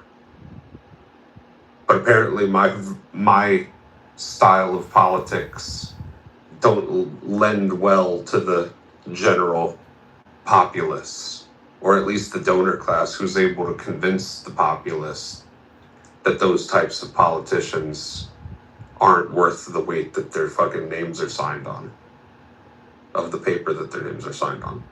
And so I just said, fuck it. People are crazy. Things are getting worse, but maybe they just need things to hit absolute rock bottom in order for everybody to try to take a step back, reset, grab hands, and say, we need to transform the system. And Joe, I thought maybe Trump is the guy. If he's not the worst for the job, he was definitely the most extreme and the most polarizing for the job. So I said, fuck it. Fuck it. Let's give this guy a shot. Let's see, maybe, number one, I think he will fix the border crisis. Because he did it during his first term with the Remain in Mexico policy, and that was great. I don't have an issue with that. Number two, the LGBT shit. I don't want national or federal legislation across the board regulating those types of policies, not even in the sports. But it was certain to me that it was about to get to the point where there would have been like federal protections included in Title IX, specifically for transgenders in women's sports, if we had let another term of the Democrats go by so easily, because they were damn close. Yeah, I just figured, fuck it, let's just throw the hands against the wall, let's see where the shit goes, and the accelerationism side of it, bro. I'm not an accelerationist anymore, because clearly this shit ain't working. We're accelerated, bro. We're all the way there. We're at batshit crazy. We are at fucking midnight on the doomsday clock, on the Civil War clock.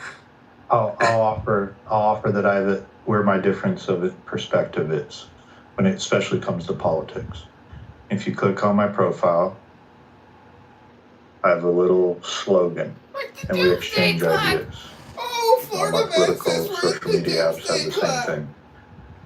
Years ago, and I was trying to think about where I learned it from. Someone definitely taught it to me, though. It wasn't a brilliant idea, like most political ideas. They're passed on from generations before us. Is that to put your faith in the idea and not the man, because the man will always disappoint you. So I look at it as ideas, moving ideas on the, most people have talked about it before, are familiar with the Overton window, but look at it like a field, like you're competing on, like a football field, and you're moving your idea down the football field. And there's one end that's extreme, or the other end that's extreme. And like immigration is something that's one of my top issues, right? Abortion is one of my top issues. The economy is one of my top issues. And how we want to affect the economy. And I look at these politicians as they're a jockey on the horse of that idea. That horse is an idea, and they're just moving it along. And it's like a relay race, and they move it, and we take so many steps forward, then sometimes the other party gets power and they move those ideas back the other direction. And I'm just hoping I get one of my ideas that I support to take off and it run the direction I want it to and cross the finish line. However, I do realize that men will fail. Men are fallible. They're not perfect in any sense. And then over a period of time too, they change. They become the power brokers, and they were the ones fighting the power brokers. And then, we don't get to see in the campaign when an outsider comes running up, what is it going to be like when he actually wins the field? And how is the old guard going to treat him with that? So those were things that were interesting to see with Trump. I always knew that the old guard Republican Party, which I've largely been against for the last 20 years, I guess, maybe post George Bush, what would that be, 17 years? And I've always seen, it used to be Boehner and different ones. And I joined the Tea Party, and I saw It was like the Republican Party, literally when I got involved with politics, was all old white men. It has definitely changed more so now, but the meme was correct, especially when Obama won. And I remember going to one of the Republican leadership conferences, and one of the plans was like, look, we have to change the way our party and the optics of it, the way it looks. We have to get new blood in there. Well, what was interesting was watching how old guard Republicans, while they spoke a good game of wanting to get new blood, they didn't really want new blood in the party. And they do everything they can to destroy new blood coming into the party. So I think, to see the while power is the goal throughout politics, the gift that we receive is the advancement of our ideas. So if there's any wisdom to take on, is it's kind of like, I'll leave you on this thought right here. Trump mentioned one time, right? Bessence mentioned it. I don't think it's got a lot of traction at the federal government level, but first time I ever heard a sitting president say anything about, well, we want to replace the income tax with tariffs. It's literally a moon, out of the park, space cadet kind of idea that used to only be prevalent on the internet, right? We're going to get rid of income tax. However, I never heard people in the highest positions of power say things like that. Now, will Trump be able to deliver on that? No, he's not. But would I rather him try and fail and advance that idea and get that message out there? Because rather it being in some 4chan form being discussed, now it's being discussed at a greater scale because more and more people are involved. And hopefully maybe the next president or president 2 or 3 down the line gets rid of the income tax and replaces it with some other form of taxation. Replace it. And Trump is more or less just carrying that idea, even though he doesn't. He under delivers on it. I don't know. Take it as you want. Yeah, I'm less ideologically driven, I guess. I'm more open to like being shown that the ideas that I think like utopia-ish about, I'm more open to those being proven wrong if they're wrong, and if they're just bad ideas, then I'm fine with that. And I hold no like pride or sense of ego about like knowing that I had the right idea the whole time and watching it come to fruition. I just really want to see things fucking had the original get idea. better and see things turn around and see the fucking national debt decrease. I used to be some sort of like laissez-faire free market capitalist sort of libertarian, right? I used to be very much in the camp that Bima's in. Oh, really? But what I've seen over the course of the last decade or so is like legitimately the monopolistic tendencies of free market laissez-faire capitalism kind of coming true before our eyes. And between that and crony capitalism as well, don't forget the crony part with all the government handouts, the socialism for corporations, the grant money, the public buyouts, the public safety nets, the bailout money. We're creating little fucking oligarchs and technocrats and trillionaires through all of these things. Also, grand utopia. And utopia. It's just not working the way that I once thought it did. So I'm much less excited about that sort of like free market capitalism anymore. I know Ron Paul hasn't changed much, but that's okay. Ron Paul's an old fucking man. He doesn't have to, right? But like, it's not working the same as I thought.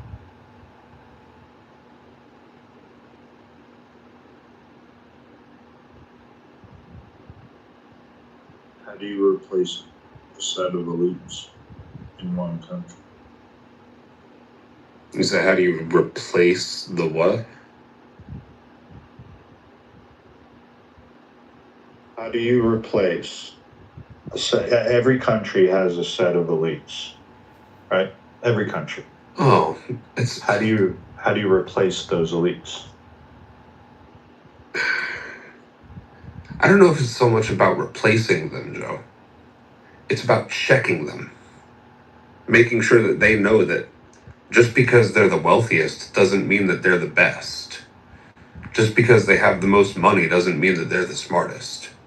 And just because they have corporations that everybody values doesn't necessarily mean that they should be the most powerful. I don't know what checking them means. Like, do you want to have like a conversation with them, or like what do you mean checking? Like knock them down a peg? What would that look like? Number one, ending corporate bailouts for these companies that are too big to fail. I can understand, in a sense, where that can yield some sort of economic turmoil. But at the same time, what you have is people who have massive business operations in the desire to grow their corporations and their stock prices. They're willing to take increasing amounts of risk in order to try to yield some sort of large benefit for it. And if they fail, they know damn well that someone's going to be there to catch them when they fall. So ending that and creating more strong regulations and checks and investigations into anti-money laundering,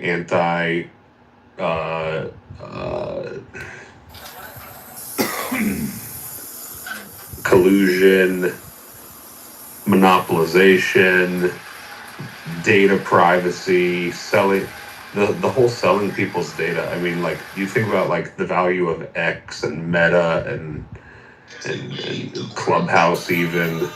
Like, these companies are certainly selling our data. Oh, really? Wow, thanks for the great read. Thanks for the The privacy has been lost due to the Patriot Act, we lost all our privacy. Section, what is it, 204 of the internet? Something. Help me out, Joe. Yeah, whatever, you know. But I Great guess observation, your grievance, Florida though, man. is Thanks checking for the inviting corporations us on a that the Tuesday night. operate, right? More great insight by Florida man.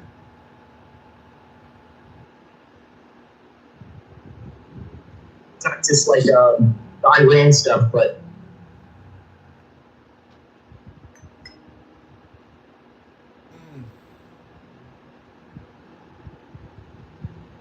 all their infrastructure to like stop them from being able to acquire some nuclear capability, like in the Futures Act, right? Like But there was no need to do that because we had an agreement to limit any potential for them to build nuclear weapons the day beforehand. Oh, and they always stand by their agreements, right? No, but yes, they have. Wait, is he saying that Israel's actions are completely separate to the US? Is that basically what you're hinting at? That's not what I said. I'm not getting into that. But Stan, No, he said something about. He said something about that was Israel's aim, Israel's mission. Oh yeah, like on Israel's roaring lion, on their military objectives, regime change was one of their. Yeah, but the point is, Stan, that argument about us having Iran's nuclear under control, the first day of negotiation with Jared Kushner and Iranian officials. Okay, please don't wait. You said it yesterday. I debunked it yesterday. I don't want to do. What did you debunk? That's what they said. It was a negotiation stance, but after that, what do you think about after the first statement, they came to an agreement that solved everything. Or they basically had an agreement that solved everything. They just needed to dot the I's and. You're taking an aggressive approach of analyzation. Like you're saying that you know what. No, I'm not saying what I know. I'm saying that the article I shared with you showed where they were, and it was verified by multiple sources. I'm saying to you, as regardless of if you're trying to say it was a negotiation tactic, threatening the United States with nuclear weapons, game over, right? That's it. Like But there was no threat. There was no threat. Well, why would you make one then in negotiation? Okay, there was no threat. Why? Because first off, what Kushner and Witkoff say may not be accurate. They don't work for the U.S. government. They don't have an obligation. And even if it was accurate, it's not relevant. It's not relevant because 5 minutes later, effectively, they came to a agreement. Well, 5 minutes and multiple weeks of negotiating, but they came to an agreement on eliminating all need for or any potential for Iran to develop a nuclear weapon. Yeah, but and another factor is like this. Another factor too you have to keep in mind. Us dealing with Iran, especially with these secondary sanctions, really cripples this BRICS, right? This BRICS currency thing, like it undermines that model, which is even a bigger threat to the United States than the ballistic missile arsenal or the proposed nuclear threat that not. Okay. Yeah. Okay. Well, there's two ways to do this. On one hand, you can argue it threatens it. I think on the flip side, you could argue that it provides a lot more strength to the BRICS program because once again, the U.S. is taking its position and being fully enforcing people to do what they want or otherwise threaten them. So if I was a BRICS nation, it would be a further reason to want to avoid operating with a bully. But it doesn't matter. And not all American politicians are bullies. We did not have to make this choice that way. So it sounds like communism. Hey, Black.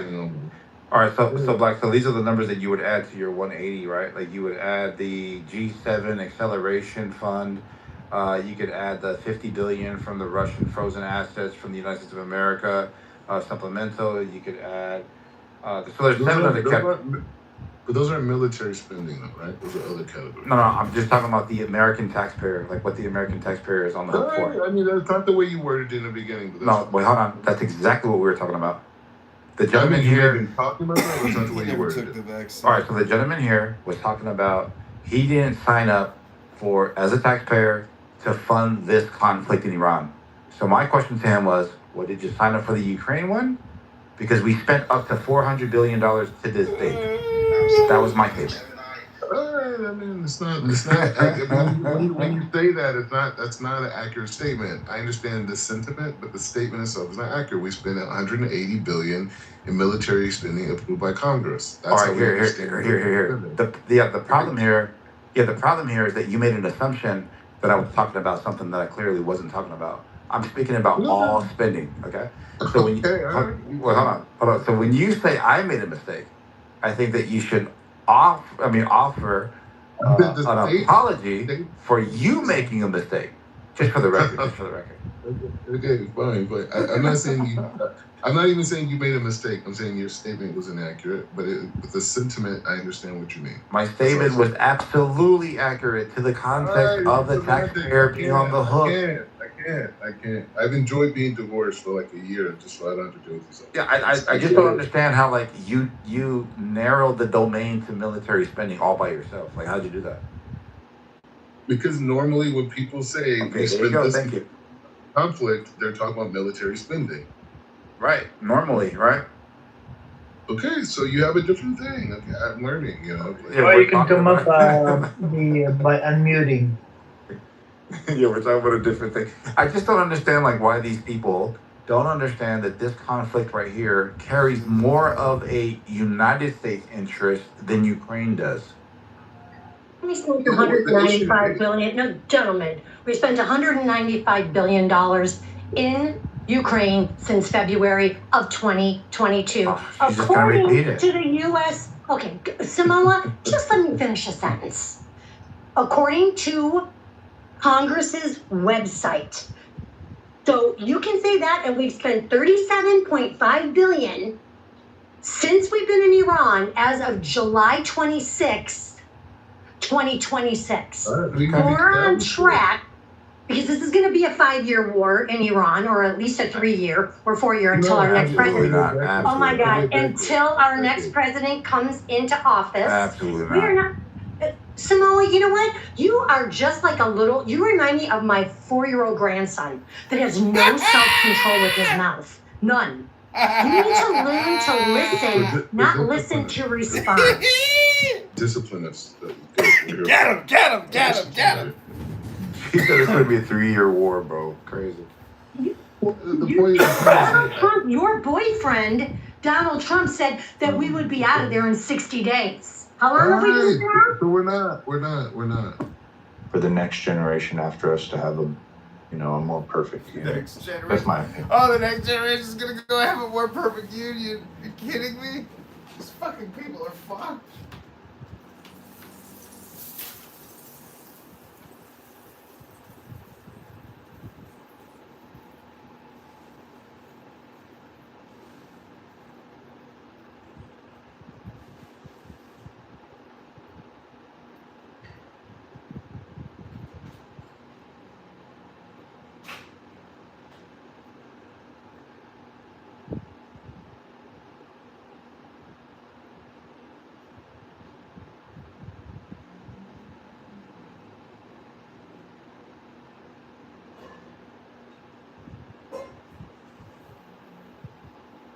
Okay, well, that'll be the conclusion of the room if no one else wants to discuss the topic.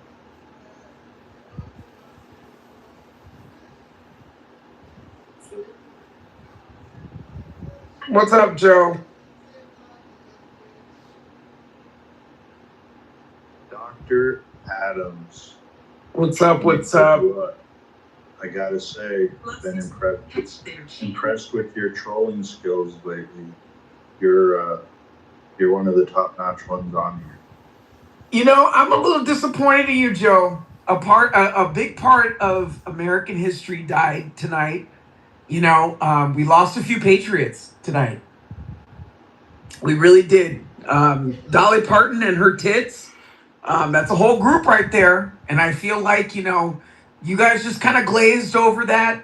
She's done a lot for this country. We love Dolly Parton. Even the president, he's going to have the flags, lowered to half mast for Dolly Parton. God bless Dolly Parton.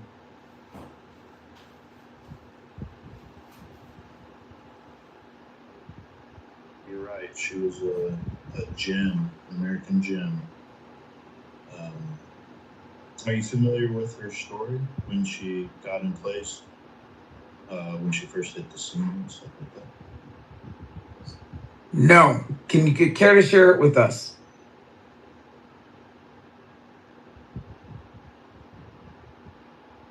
And what's that song you like? Which one? So much? By Porter Wagner. You ever heard of the? Oh, Satisfied Mind. You ever heard of the guy Porter Wagner?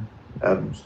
Porter Wagner had like a variety show. He was a pretty successful musician and entertainer back in when television didn't have color. And he found Dolly Parton and he signed her to a lifetime contract. Pulled her out of the hills of Tennessee. And it was a pretty big deal when she broke that contract and was able to go out on her own. And she worked her whole way up.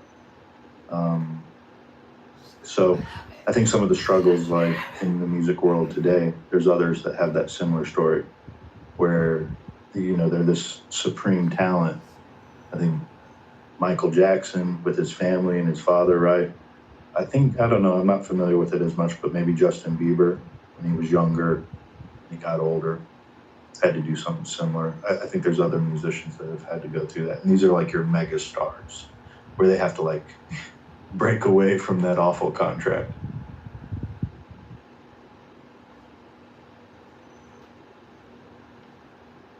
Yeah, it's very sad. Very sad. There's tons of people on the boulevard right now, lots of cameras. Strangely enough, the Scientologists made their way out there, Joe. It was very bizarre. The Scientologists out there trying to hand out flyers to people just mourning Dolly Parton. It's something to be said. It really is. She's a good woman, really good woman. I would say out of anybody in Hollywood, she's probably one of the least problematic celebrities that, we've ever witnessed in our lifetime.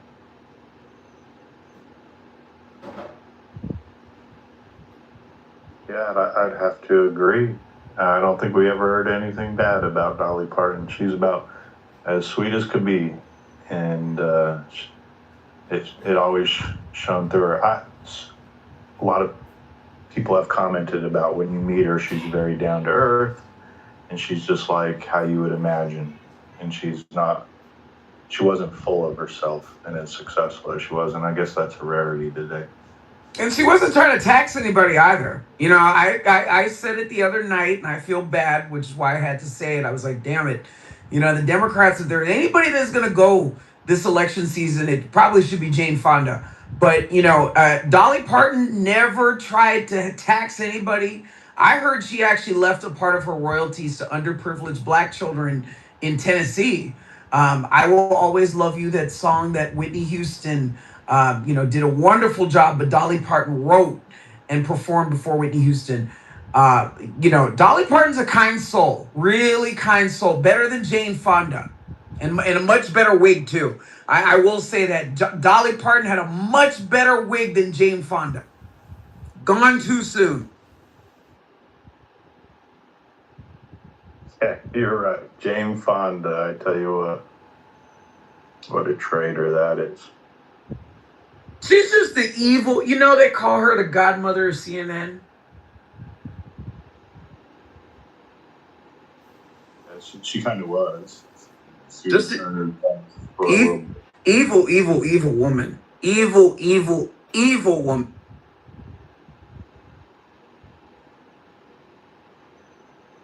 I always imagined that it was Jane Fonda and Ted Turner that constructed the Georgia Guidestones that have now been taken down. Are you familiar with what the Guidestones said? Do you remember that, internet?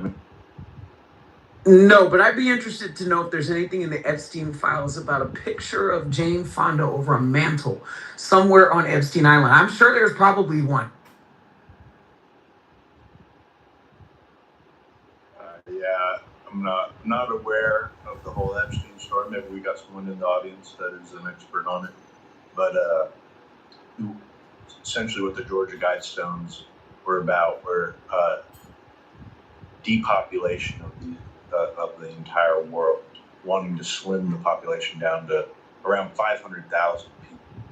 And this was the type of rhetoric that was going on back in the 60s and 70s by some of these more extreme left-wing antagonists. I'll see if I can find the old story on the Georgia.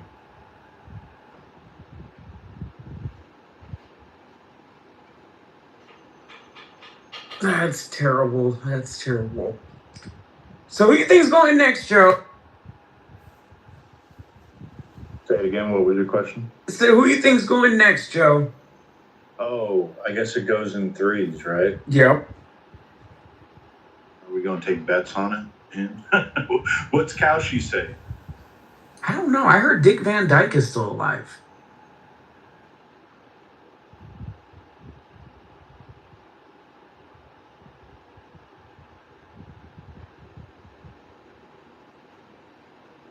Yeah, he's 100. That's getting up there. I couldn't imagine living to 100 years. I don't think I'll make it.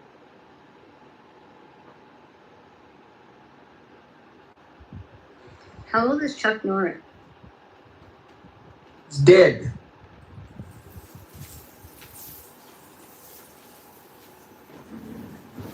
That was recent, wasn't it?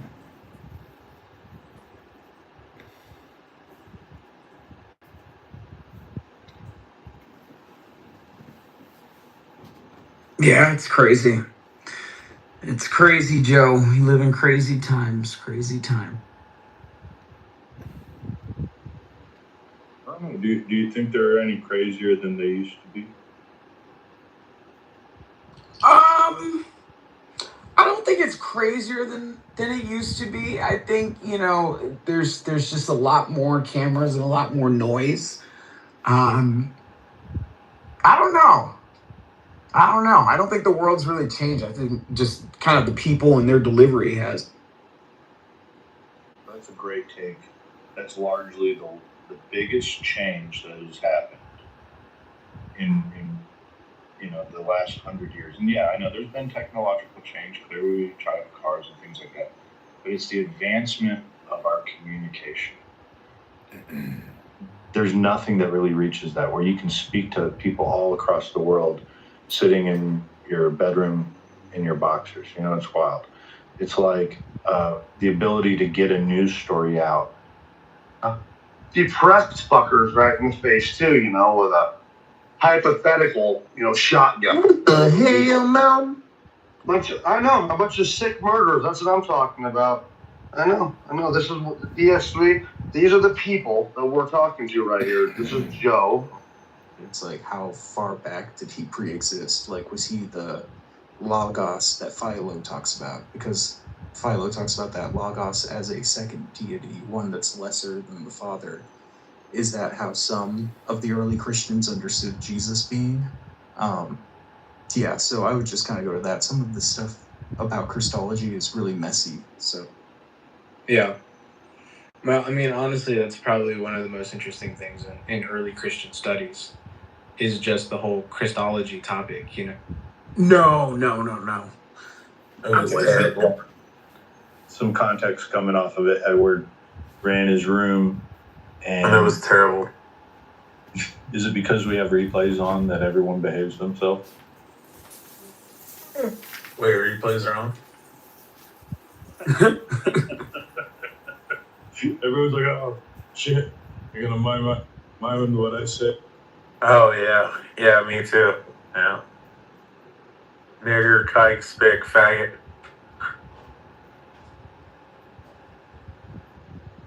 I heard Joe Biden was not doing good. Hopefully he dies soon. What did he get? That terminal for cancer? Hopefully he dies. That's a good bet there, Ann.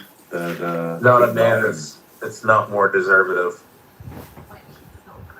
If you don't vote for me, you ain't black.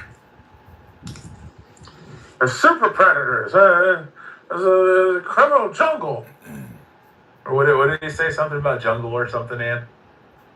I don't know. I just remember that. An urban jungle, yeah, I just remember the kids in the pool feeling very urban jungle out there. Will the Democrats ever give us better candidates to mock than Hillary Clinton, Joe Biden, and Kamala Harris? I mean, we couldn't have gotten any better during the era of social media to get these three as who we get to talk shit about. I mean, Joe, does it ever feel like after content after content? Joe, does it ever feel like we're living in none of this is real? This is a construct of one of our imaginations. Like, Donald Trump is president twice. Simulation theory. Yeah. Yeah. Yep. I always think that, like, maybe you guys are like part of my personality and you're constructs of my personality in my subconscious mind. And in actuality, like, I'm in a comatose state. I'm just laying in a fucking hospital bed on a ventilator and shit. He's on a ventilator. And, I had like a car accident like 10 years ago. This whole like past decade and a half is all just a construct of my imagination. Or your imagination, or whoever's, brain of that. It would make sense. I wonder if that's what Martin Luther King's going to cover with his first interview at a hiding with Gayle King. I really can imagine. Yes, with a new album. I'm telling you, I imagine. When Young Dolph comes out with a new album, I'm gonna buy it. Sorry, a little too black there. A little too blackety black. Oh, for reference, Young Dolph's dead. Bima's probably the only one that knew that.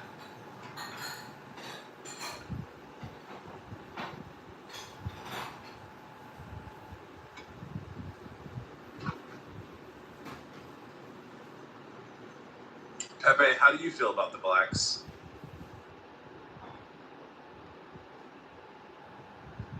No? Mole crickets from you, Pepe? Or moon crickets?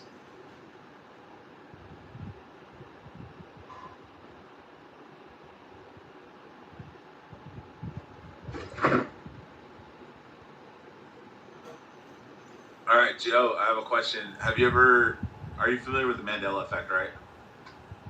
Yes, I am familiar with the Mandela. The idea that we started the Hadron Collider, created a black hole in the center of the Earth, and we're like shifting through parallel universes.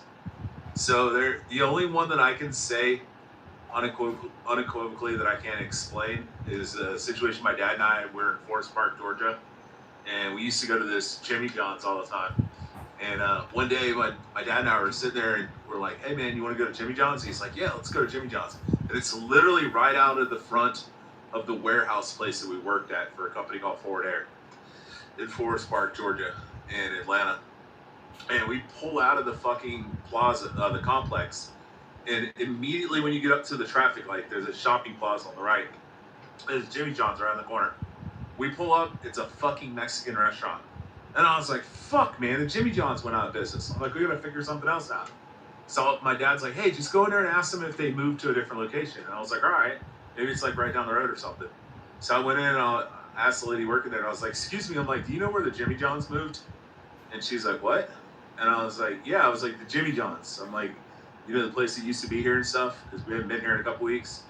And she's like, sir, it's been a Mexican restaurant for like the last like 4 years. And I'm like, no, the fuck it hasn't. And I was like, you have a manager? And the manager comes over and she's like, sir, she's like, it's been this such and such Mexican restaurant for like 4 years. I came out to my dad, I was like, what the fuck is going on, dude? I'm like, they're saying it was always been this Mexican restaurant. And she's like, there's never been a Jimmy John's here. And then we leave, and then we come back like a couple weeks later, and we're like still like befuddled, like flabbergasted that like, you know, they're claiming this is a fucking Mexican restaurant for the last 4 years. And when we were turning to go into the warehouse, we turn in there and the fucking Jimmy John's is back there. So we immediately stopped and we came back out there, and I went in, ran inside the Jimmy John's, and I was like, dude, fuck's going on? I'm like, this place is a Jimmy John's, now then it was a Mexican restaurant, and now it's a Jimmy John's again. And he's like, what are you talking about? And I was like, dude, we were just here like 2 weeks ago as a Mexican restaurant. And he's like, sir, we've been here for like, you know, multiple years or whatever. And I was like, dude, I'm telling you, I'm like, we fucking came in here and literally walked inside, and it was like a fucking Mexican like sit down restaurant. And he's like, sir, I don't know what you're talking about. And my dad and I are just looking at each other and we're like, what the fuck just happened? That was like some Twilight shit. So that's the only like thing. And I used to be like against the whole fucking Mandela effect. It's stupid, you know, it's fucking retarded. Until I went into a Jimmy John's and it became a Mexican restaurant, and then back to a Jimmy John's again.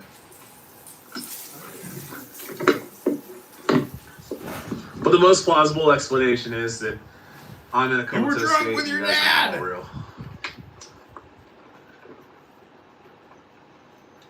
Doesn't when you get to thinking about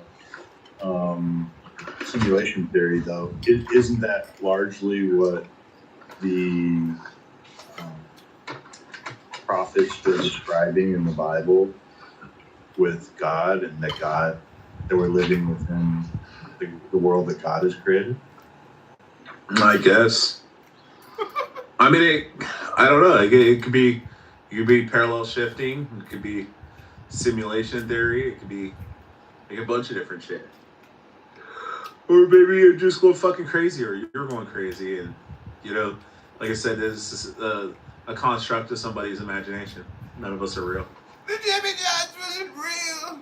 And that would be related to we were created in his image. Bro, imagine how bad it would suck to be Adams, though, if this is all like a simulation. All the like anxiety and depression and homosexuality and fighting his gayness. Oh my god, look at her. Look at her fucking Oh my god! Imagine being a big fat black woman too, big back. Oh man, it sucks for you, William. You were like destined to eat that bloody pussy.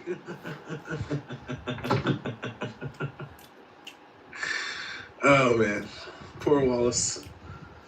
He had no choice in the matter of eating bloody pussy. It was because somebody had a twisted sense of humor. You're probably one of the greatest people to bring along to a party, Rich. I know. Well, imagine being like a jaded, angry black man like Othello, and then to find out that you're like a construct of somebody's subconscious mind and their imagination.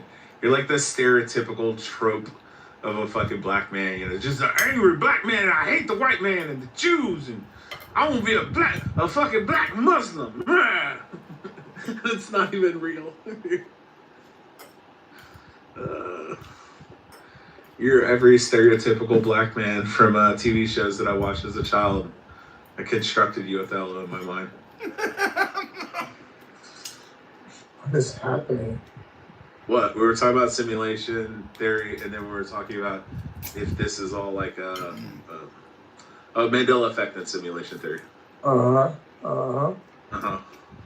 Oh, imagine being Ray. Real conversation. Imagine being Ray, a black. No, I'm just being dead ass. I mean, why are you giving a mic to this fucking retard named Rich? Like, Rich is like the dumbest motherfucker that's in this room. That comes on this stage, brings nothing to the table, has nothing intellectual to say. He gets destroyed every single time. He got a phallic symbol in his goddamn PTR. Like, he is a fucking retard.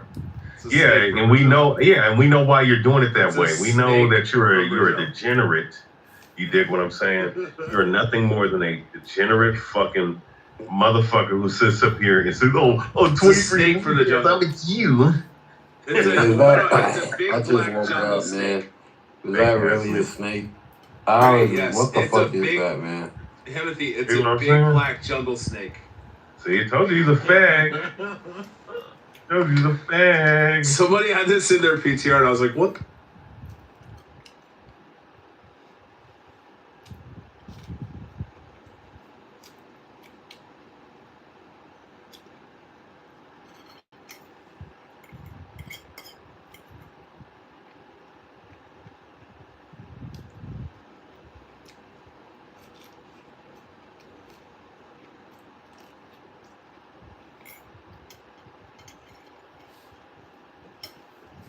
God, they blew in the room.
Mucus and via physical contact, and it was determined that it was from what I understand, and of course this could be a psyop that I fell into, right? But it was determined that pathogens don't spread that way through mucus as much as the Rockefeller standards of medical history projected to be. So, without going too much deeper, I mean, this can get really deep really quick. Maybe look into terrain theory. Let me look up terrain theory so I can see if we're ready to move to the next level. I've attended lectures from people like Dr. Andrew Kaufman, and you know, there's some questions to be had. The fact that Yeah, I mean, I think terrain theory is that's pretty mundane. That's probably why it didn't come to mind. It's just saying that the body plays a role, the topography of the body plays a role as well. And, all right, so I'll sum it up like this: when you were first introduced to the idea of a virus, what was the most basic definition of a virus that you remember? Yeah, dude. When I was first introduced, wait, you mean like? I'm talking about like first grade, like your first grade indoctrination into the concept of viruses. Yeah, I got you. Yeah, it's literally just the definition of a pathogen itself, right? There's no distinction. It's a small virus thing you can't see particularly that makes you sick. Yeah, I mean, in first grade. And do you remember the fact? Do you remember the detail and the fact where you were taught that a virus is inorganic? No. Okay. Well, that's something I specifically remember being part of that first. Maybe it was fourth grade, whatever. It was somewhere in elementary school where you were taught about the concept of a virus. That it's an inorganic substance. Yeah, your elementary school was a little faster than mine. Okay. All right. Well, even if you Google it right now, you'll see that it's commonly thought by scientists that viruses are inorganic. Yeah, I'm not following you. Yeah, I don't know. Well, if you do a simple Google search right now, ask if viruses are living. Viruses alive? I mean, they have literally the viral life cycle. But let me do a test. Let me Google that specifically. Yeah. Are viruses living? And we'll see what Google says. Oh, son of a bitch! I clicked the wrong link. One second. Are viruses living? Yeah, okay. So most scientists do not consider viruses to be alive because they cannot reproduce, grow, or make energy on their own. Okay, so let's stop right there. So let's think about that. So you're taught that a virus penetrates your living cells and convinces those cells to reproduce itself. That's how viruses produce. It goes into your living cells, it penetrates the cell membrane, infects that cell, and convinces that cell to reproduce itself. While most scientists don't even consider that to be a living organism. So let's think about that for a second. That's the most basic concept of what we're talking about here. I mean, I could follow you down that road. I get that, and then at the same time, you know, the distinction about reproductive capacity, feels a little bit subjective. Now, what if? Now, just consider this, and we don't have to get much deeper into it right now because this is something you'll probably want to research on your own before really talking about it. Yeah. But what if a virus was actually produced internally from your cells? What if it was a cleaning mechanism that your body produces, and every time you've had the flu, it's been the same exact process, right? You start off with the nasal cavities, you'll get congestion, it works its way down to your throat, you start to get scratchy throat, and then finally it ends up in the lungs and you start coughing up the green stuff, right? Every single time you've been sick, it's been the same process. What if that was an internal process that your body used as a way to extract toxins, right? What if there was nothing pathogenic to that process at all, except mentally, where your subconscious is seeing other people going through their natural cycles of cleansing their toxic byproducts, and that instinctively kicked in gear your own individual process.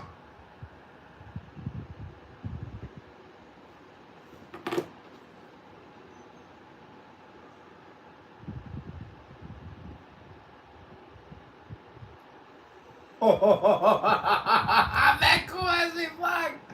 Look at pussy maggot. Pussy maggot! Matt Cool is a pussy maggot! So I can't get in the room because Matt Cool has me blocked. And I was trying to figure out who has me blocked. It turns out that it's Matt Cool, the uncool Matt Cool, which is beautiful. I have a whole bunch of women that watch true crime documentaries and fucking think somehow they live in an A&E special.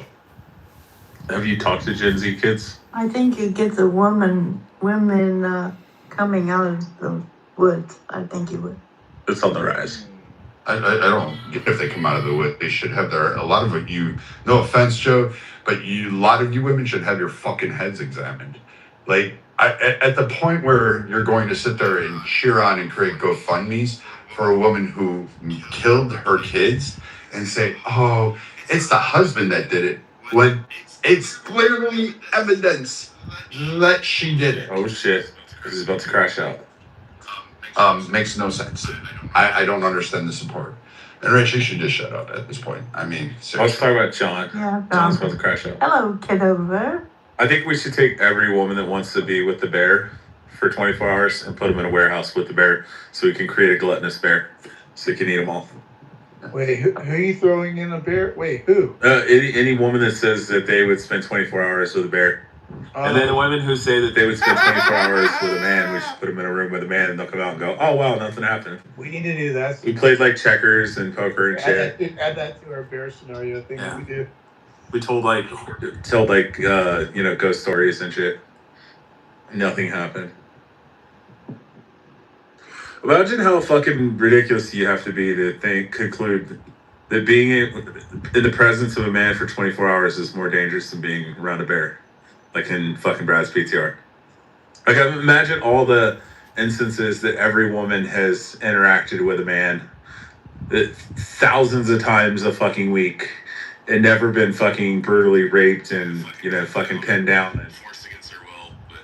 Well, Rich, what you got to understand is that you have observed on this app what I would call drama makers. And the fact that for maybe a day or two, fat loser fucks on a free conference call app that got nothing better to do than to pick their toes in their fucking shit in the shit. Whoa, not too much on that. Well, listen, the point is that you've witnessed drama making. And so from a drama creator perspective and wasting time, you've witnessed it. But the thing is, but you've been here videotaping all of it. Yeah, that's right. Yeah. But see, I don't think I'm crazy because you guys are like free actors. No, I have a product. I'm encapsulating and bottling a product. You guys are the juice in my bottle, baby. That's all I'm saying. Listen, you drive an Uber. You don't even work in the oil fields anymore, son. If I make money on YouTube and you're sitting here screaming out profane words with Pepe all night long, and I'm making money, who's gonna be laughing then? John Kitover will get the final laugh. Trust me, Bima will not get the final laugh. Because I distinctly remember John Kitover saying, your family is the most important thing. You can make money. Money's not a big deal. Remember, John?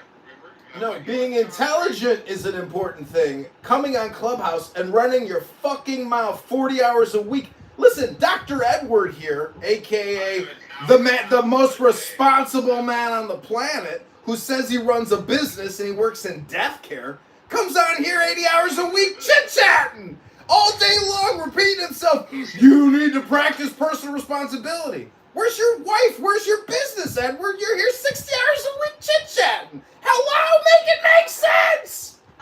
You got 3,000. I am amazed at how many times you can get out a coherent sentence, Joe, without stuttering. Yeah, your therapy's getting better.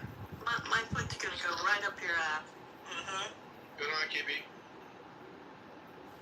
Let me fucking tell you. Hi, Kippy. My neighbor. Hey, Pete, remember, are we drunk or are we not drunk? Are you rude or are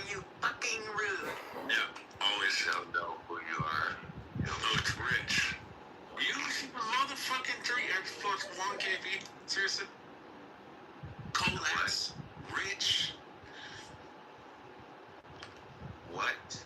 KP always remembers that I'm 6'4". That's a big motherfucker.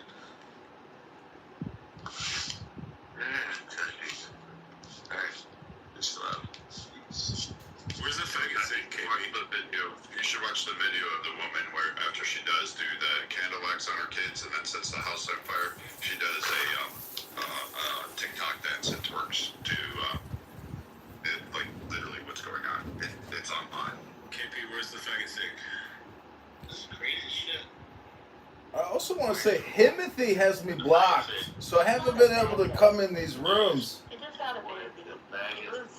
Yeah, 6 hours. Hello? I was just trying to see if KP was drunk or not. He's drunk. What you say, Kitover? I wanted to thank you for blocking me because you blocked me, you ghetto trash piece of shit. I haven't been wasting my time in these stupid shitty rooms, so thank you very much. I believe in the natural process where if I get kicked from a room, well, that's fine. I don't give a fuck. Because there's this thing called anonymous, and I'm actually just here to record. I don't even want to talk to you fucking dumb fucks anymore. Because you guys are wasting your fucking time. That means you take no action. That means you just run your fucking mouths, but you don't do anything. The definition of wisdom is not just talking all day long. You might want to try reading a book. Consider going to the gym. That's right. It's called breaking a sweat. And a lot of you long COVID sufferers need to break a sweat. You really do. They say by breaking a sweat, you can get the spike proteins out of your pathetic, disgusting little faggot bodies. That's right. You could actually get the spike proteins out of your bodies by getting off a clown house and going to the gym and breaking a sweat. All right, I am complete. Go get a haircut, try some shampoo, take a shower maybe. I don't know who has me blocked, but somebody done. You know, shave that face, use a moisturizer, Himothy. It'll work. Try a moisturizer. Go to CVS, get yourself a bottle of a coconut shea butter moisturizer, and after you take a hot shower and scrub your face, you moisturize your face. I am complete. Hello? On the scanner also gets the hosting. You gotta get the hip spread.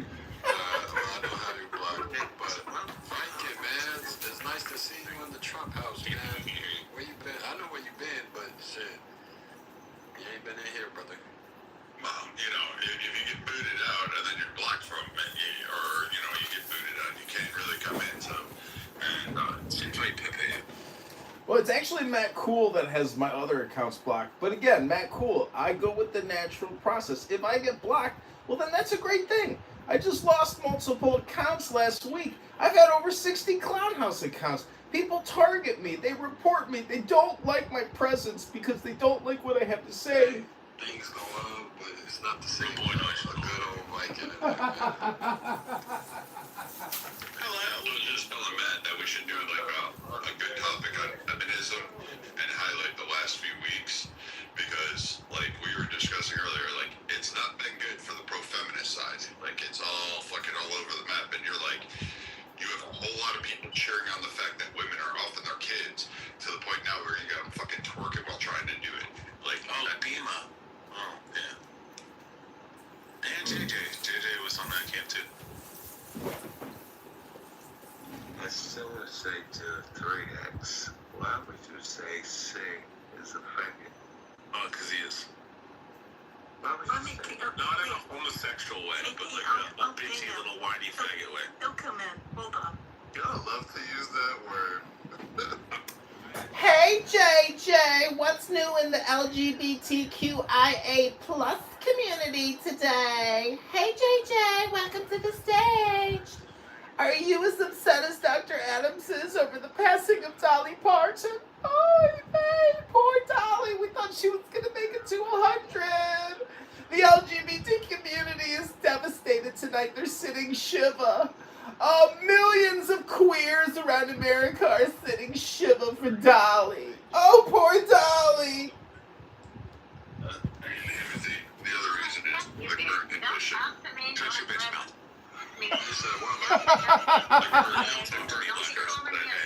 You're inferior to me. You can't address me like that. Rich, black girl. Fight. Never let Rich get one over on you. Never. Always speak up, black girl. Always. Do it for your daughter.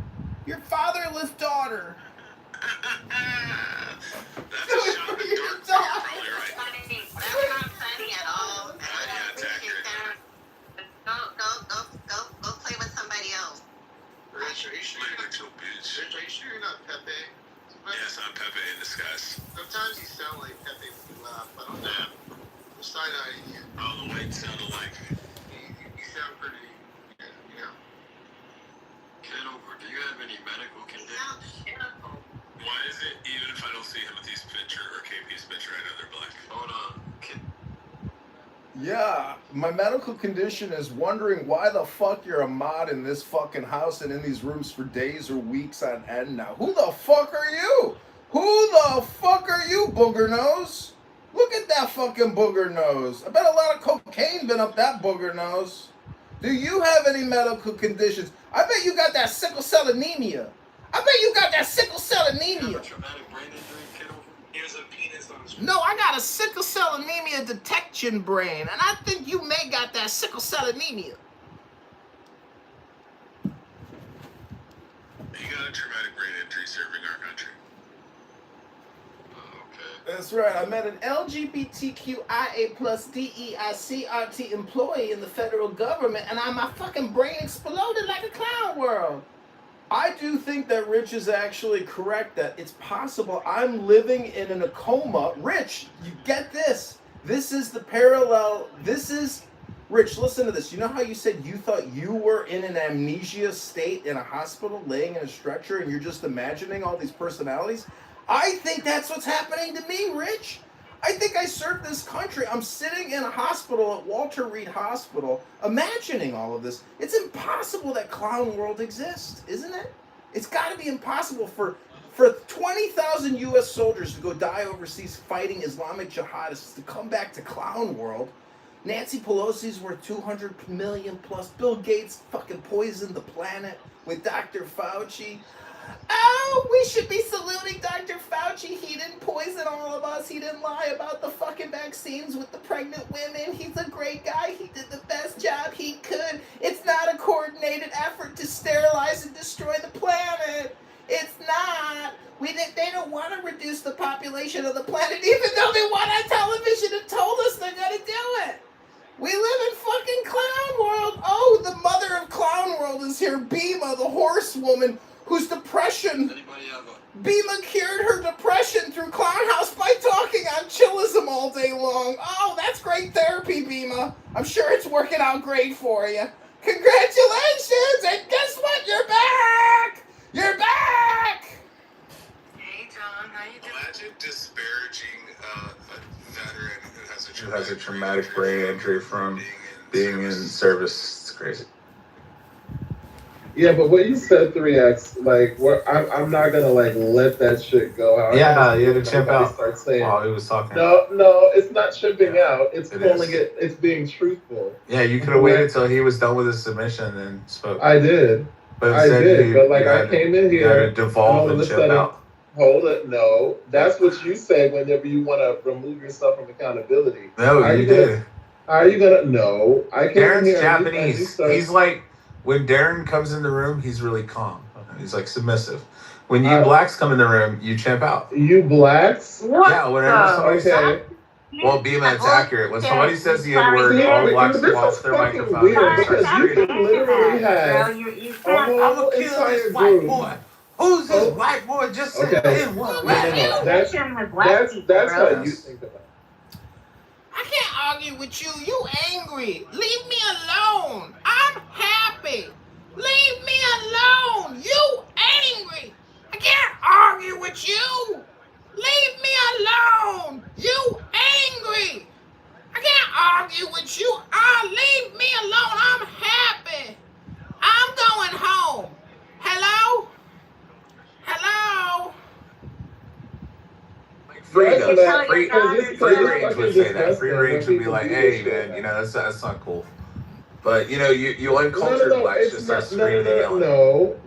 John Kitover started talking about, like, the Democrats, and you start chipping out. People. Yeah, John Kitover was talking about the Democrats, you started deciding.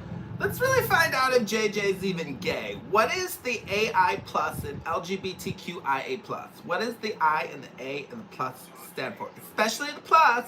What is the plus? We should all know what the plus means, right? Everybody here should know what the plus means. The plus means to infinity and beyond, motherfucker. That's what it fucking means. No, it doesn't, you gay bitch. That's not what it means. It means indigenous populations shift sexual roles in the family as needed. You don't even know the history of LGBTQIA+. I looked it up. You don't even know your own history. You don't know the history of your people. You and Dr. Adams don't know the history of your people. Is that the plus? Man, boy. Ew. Yeah, it's called the North NAMBLA, North American Man-Boy Love Okay, Association. don't confuse your There's fantasies. also another group called MAPS, which MAPS is Minor That has nothing to Attracted Person do. Syndrome. That has nothing to do That's with the part of the plus. LGBT. You said to infinity. It includes everything. No, I don't. Yeah, I didn't you say guys that. include wanting to fuck kids. No. You Yeah, you guys include do. wanting to fuck kids. You just said to infinity. That starts in Catholic churches. What does it encapsulate? You want to see kid What is fuckers? Go to a encompassed or Catholic encapsulated church. in infinity? Does it mean everything? No, it doesn't mean everything. So it includes means pedophiles. No. No, You you said the plus means infinity. because that's where conservative JJ, you men just like to simply do. said Somebody else. plus means infinity, which includes everything, No. including kid fuckers. Infinity does not mean everything. Yeah, it does. Infinity means the continuation. To infinity and beyond! LGBTQIA forever! We will conquer Russia and destroy Moscow so we can have our first LGBTQ parade in Red Square. Hooray! Go America! Yay, capitalism! One day the LGBTQIA plus flag will be in every country on the entire planet, and we will rule governments throughout the world. Chicago, New York, Miami, LA. Gay people will, the queer world will take over, and you normies will be punished and put in our little LGBTQIA punishment boxes with our pet squirrels. Everybody gets free healthcare. Healthcare is a right. Healthcare is a right. Everyone will get. I just went to the Federal Election Commission. I put in John Kitover's name, and nothing comes up, man. He's a fraud. Everything, he's a fraud. So JJ, you are saying that it does include kid fuckers. No, it does not. I just wanted to let Infinity the includes Clubhouse everything. House know that all that shit in his PTR, he's a fraud, man. It says we do not recognize this person or this type of activity does not exist. Kitover, I'm gonna invite you back up so you can explain this fraud shit.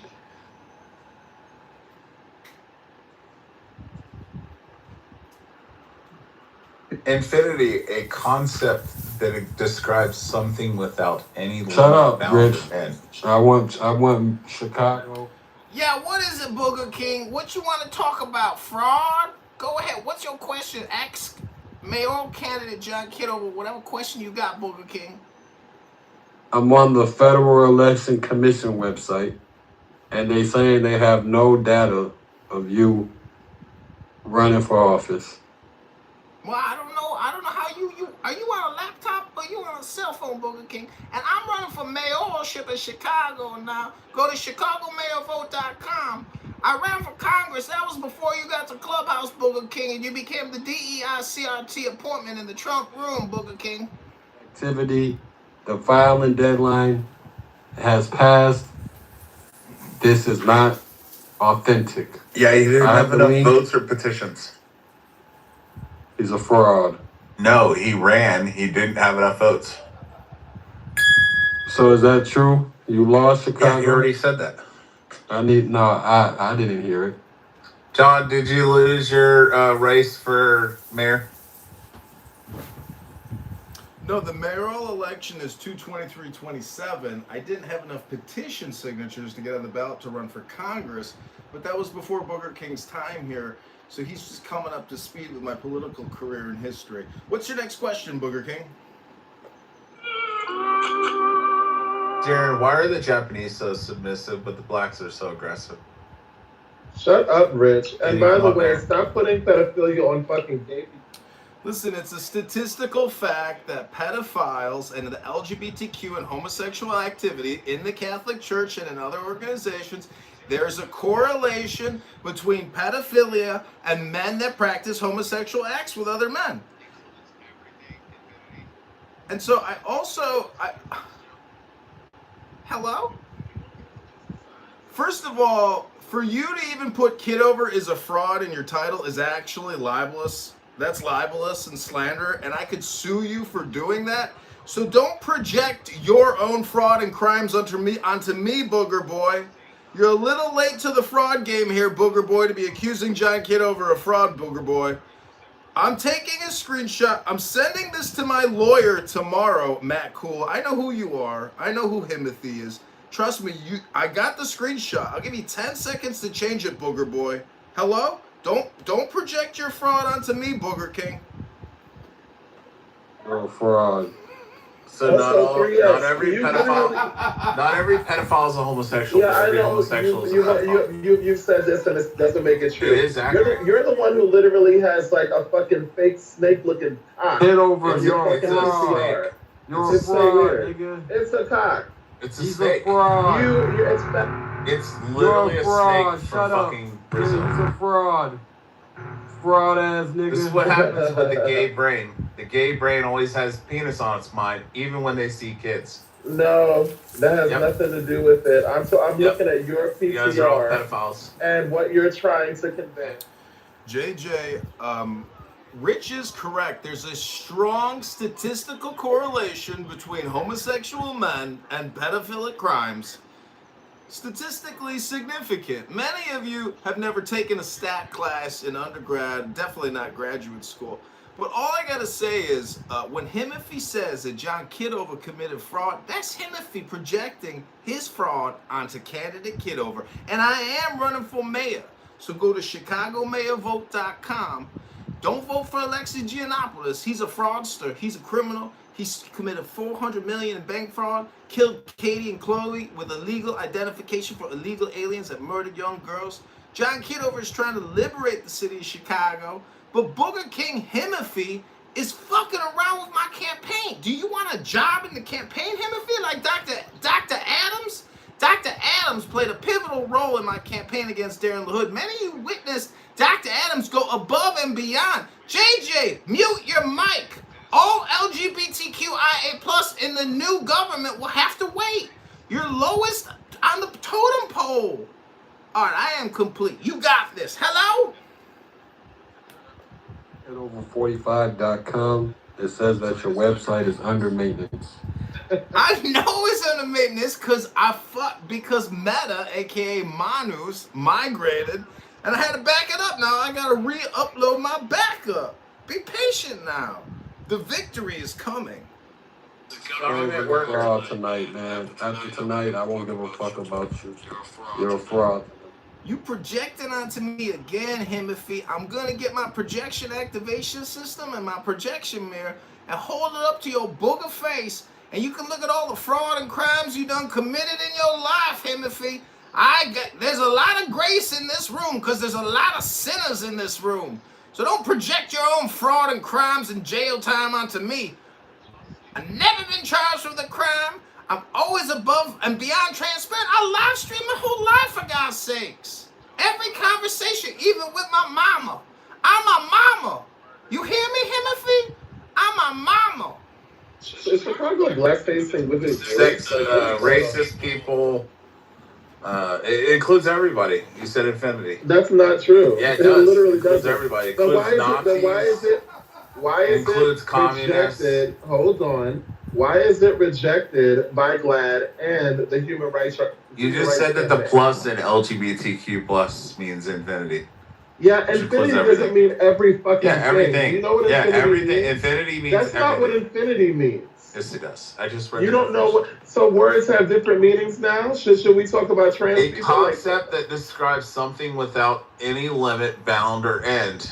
Yeah, Fucking something, retard. Yes, not everything, It retard. No, you're a encompasses fucking everything. retard. Infinity Something. encompasses It literally everything. doesn't say everything. Oh my It god, you know doesn't there's say different that. kinds of That's not infinity what the too? word means. Yes, So you're I trying just to read you project the your own. definition. You're trying to project your own Infinity is a fantasies, your concept that describes perverted something without fantasies any about limit sex under with it. children onto the LGBT movement, fucking and it's wild. not happening. Not on my watch. You know what's so funny about this, Rich? Is that you're lying in a stretcher in a hospital projecting this whole conversation. So, Rich, are you actually gay on the inside? No, JJ is like the stereotypical fucking leftist gay that I constructed in my subconscious What? mind. Smart, intelligent, No, paid, gays are not smart. good looking? Like, what the fuck? You What- guys are of course. sodomites. You guys fuck each So, other in the yeah, ass. you can use that term And if you you fuck want each other in to. the mouth. It doesn't make us any less That doesn't make you amazing. smart.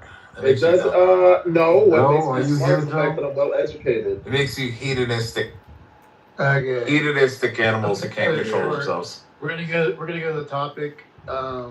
As you know, Dolly Parton is. Thank God. eh? You say No. thank God? He's disgusting. Yeah, she You was said thank God she's. pro-LGBT. Oh Okay, my God. Well, man. You She's just said in thank hell God right she's now. dead, man. I just Yeah, have she's a in quick hell. question for Joe. Yeah, go ahead. Go ahead. Joe, are you there? Yo. Is that you in Ann's PTR? Of course it is. That's me in Ann's. Oh, that's you in real life. Yeah, I exist. Oh, I'm a real okay, yeah. person. I was just curious, man. I kind of figured, but I had to just ask to confirm. Did our last name give it away? Nah, it's it's like just look like the cartoon. Your PTR, you know the what I'm saying? sunglasses. It was the Yeah. sunglasses, wasn't it? The sunglasses with the beard. It's a caricature of me from social media that was drawn of me from my previous platform. Oh, so y'all know each other in real? Let's get back on topic here. Matt said, let's talk about Dolly. And the fact is, Matt Cool accused me of not taking this room or this house seriously earlier with Edward and his incredible moderation and entertaining positive vibrations, quite frankly. And he put Pepe in his place today when he Tourette worded out and said the N-word.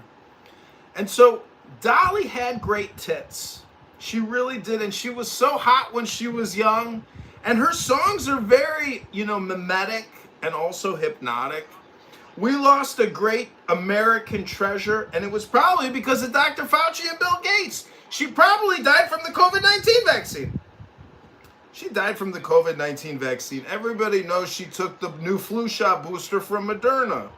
She took the Moderna flu shot booster against all her fans' advice. We kept messaging her on X, don't take the Moderna. Oh. No, I can't say it. We clearly can't have a room with those two here. What's that deal? What were you gonna say? Oh, I was gonna tell Joe. Joe, I was very disappointed in your head shape because I was expecting something exciting like your PTR, and then it was just so symmetrical and. The hell did you? It just had to be. And it looked like what his PTR looks like. That's wild, man. I'm not used to being in the center of the room.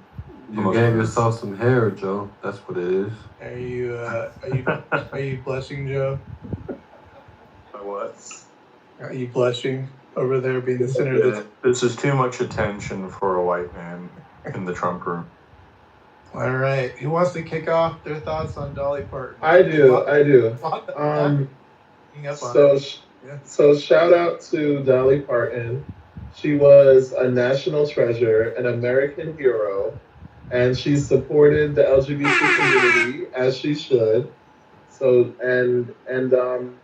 yeah, you know what? She had a lovely everything, not just her tits being gross and whatever. But she did have a nice physique, and more importantly, she had a nice heart and a nice soul. and she made awesome music, and also shout out to Whitney Houston as well, who blew up her song even more, with I Will Always Love You. So RIP to her as well. But I can't even believe that she's gone. She's she was just such a light, and she's one of those people that, whatever side of the political aisle you're on, or whoever you were, she was like, she just brought joy to everybody. So I can't even believe that she's gone. I had to do like a double triple take when I saw this. But RIP, rest forever. And It's interesting. There's one of the few people where you don't have like, like everybody's kind of like on board. You know what I mean? It's like not one side like ripping her down or whatever. So, it's kind of different. You never see that often. I mean, it just goes to show just what an icon, she ended up being. And people go, well, what is like the American culture? What is America like? It's kind of like Dolly Parton at the end of the day, in a lot of ways, from her humble upbringing, and then to where all the stuff that she did, like JJ was mentioning. So I don't know. It's pretty interesting to read up on her. It's been a while since I had, so. Eva, what are your thoughts? You guys are criticizing. It's just good. My true thoughts, and I'm happy to hear what JJ said, because I wanted to get. I wasn't too particular. I didn't know that much about Dolly. I remember this one interview, and I just found a little piece of it. If you guys want me to play it, I could play it. But I always liked just this little piece of the interview. But besides that, I was always intrigued by how she just didn't seem to age. And so then, this is my real raw thoughts, real time. Forgive me, this is just the truth. And so today, when she had passed, or when I found out, I was thinking, like, I wonder how old she was. Like, how old was she really? Was she like 105? Was she, because I mean, she just didn't seem to age. And I don't know. And then I found out that she was only 80. And I was just like, my goodness. It's like my Grammy made it.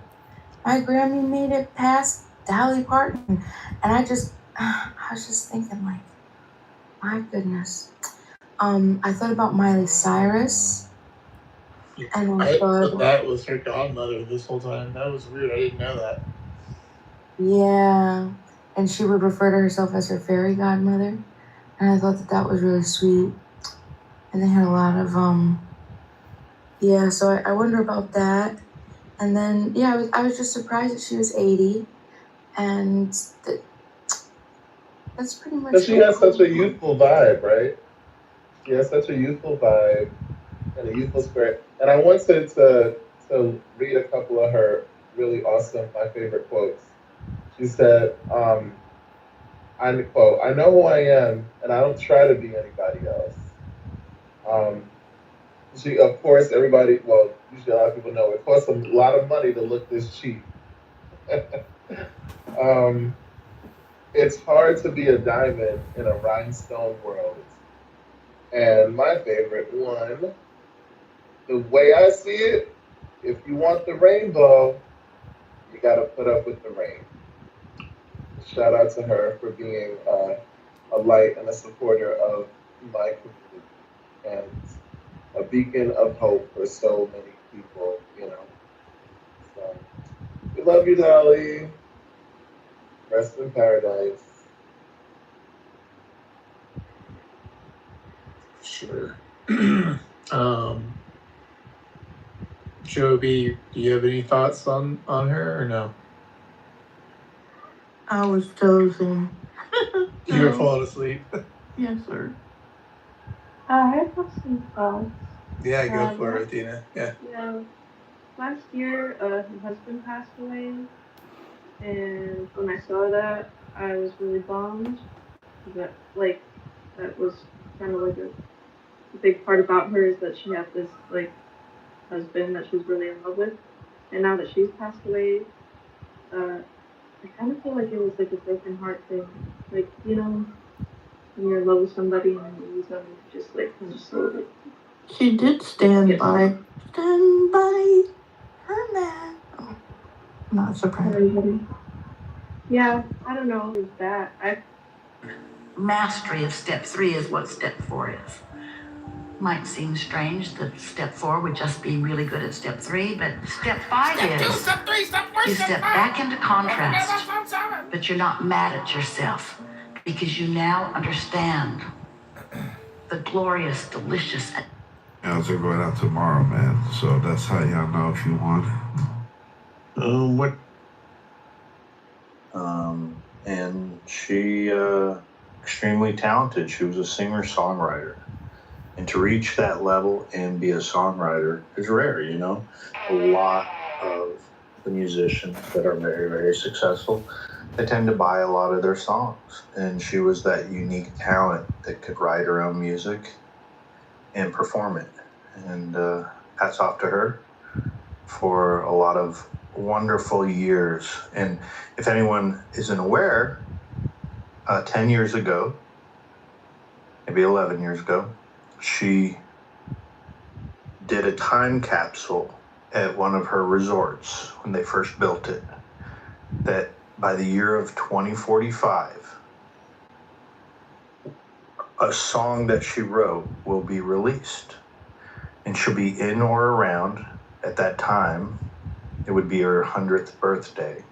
And it'll also be the 30th year of the resort where they left the time capsule. So she left us one more gift of a song to hear. But we'll have to wait for 20 more years to hear it. Oh, wow. Thanks for sharing that. Isn't that cool, Bima? Yeah. She's like, she planned it all out for that event, for that to happen. And like, that's like a pretty cool thing, I think. I didn't know that Elvis Presley, I don't know if you guys caught that he wanted to buy, like, I don't know if it was like all of her publishing, half of her publishings, or one of the songs that she did. I don't know if, and like she said no to Elvis Presley. It's kind of a weird kind of little factoid.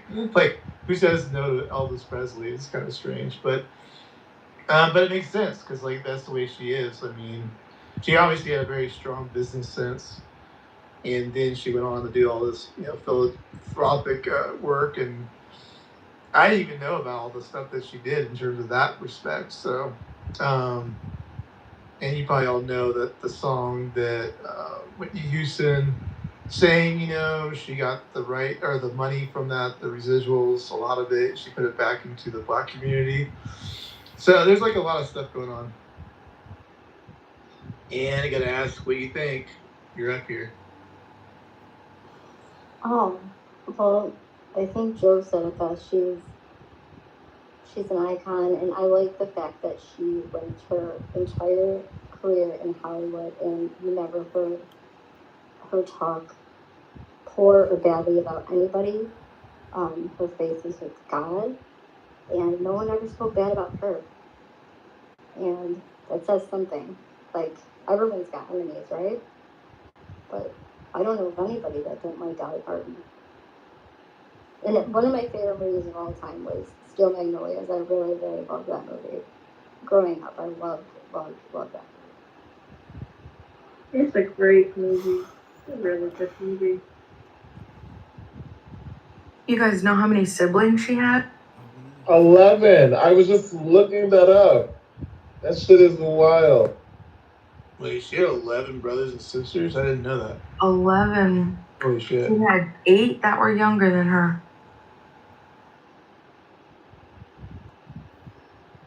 So she was one of the first born. What is it? Would be 2 or 3 then, right?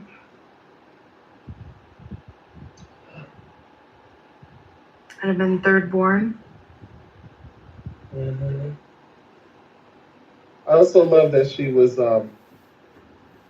respectful of my queen, the one and only Mariah Carey. And like in 2002, she said, when an interviewer suggested that she might be a new contender for the Queen of Christmas, she said, I'm not gonna compete with Mariah. You think of Christmas, you think of Mariah. I'm happy to be second in line to her.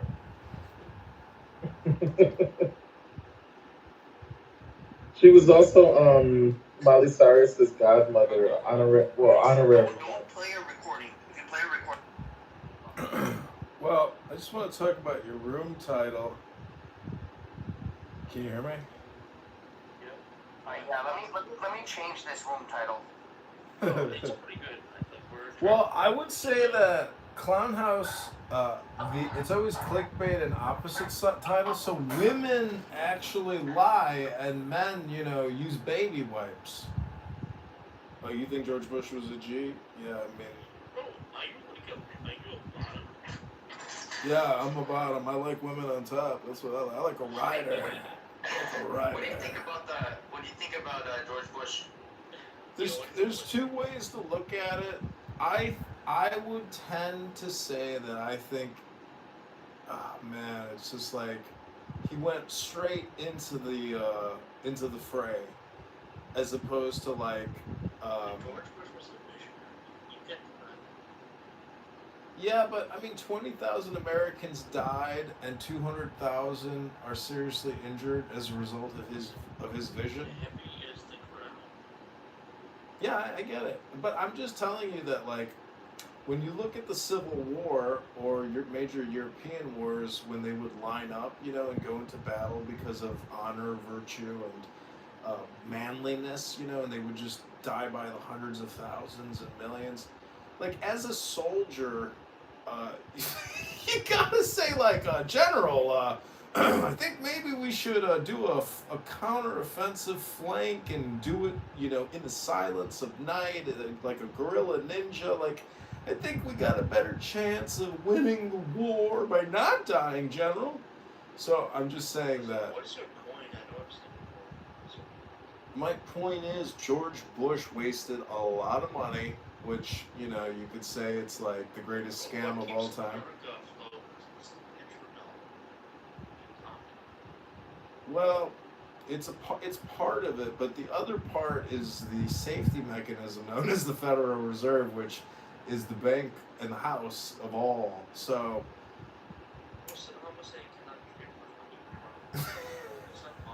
Can Muammar Gaddafi buy Bitcoin? Can Muammar Gaddafi buy Bitcoin? No, because Hillary Clinton stuck a fucking pole up his ass. I mean, you think George Bush is a G?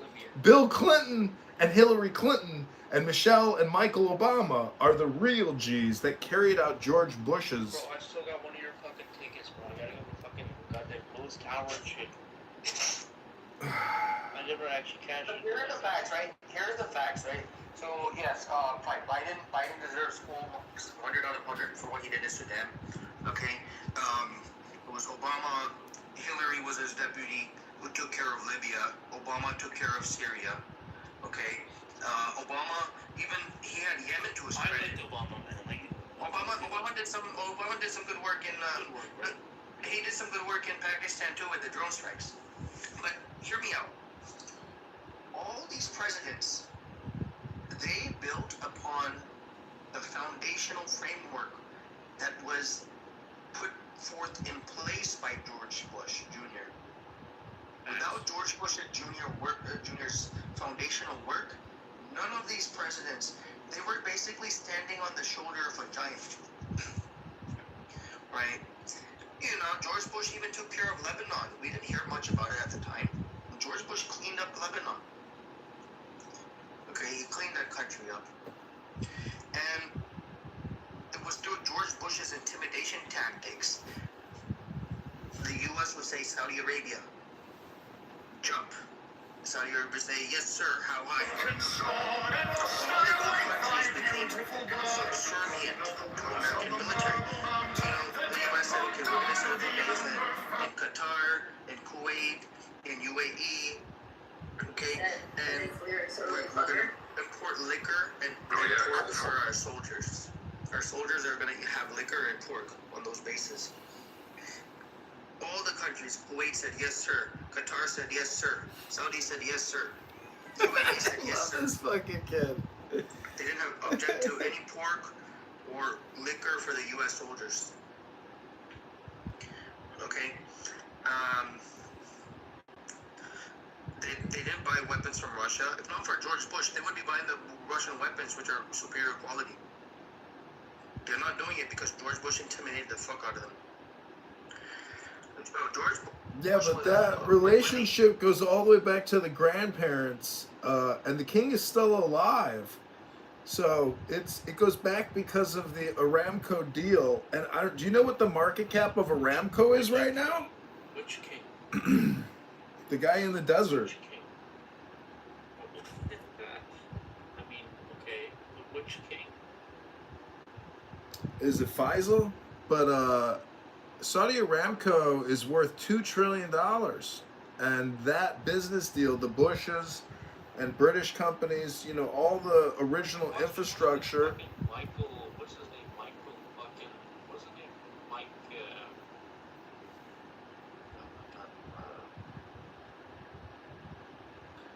the fucking fat Michigan guy. I don't know. Amin Nasser is the CEO of Aramco, which is a $2 trillion corporation. That's a big business. Two in the chest, one in the head. That's the way you do it. I don't trade in the markets anymore. Michael Moore, bro. Watch too much Michael Moore. You think I watch too much Michael Moore? I think so. No way, dude. He was right though when he said that Donald Trump would get elected because it's a fuck you to the establishment. Hello?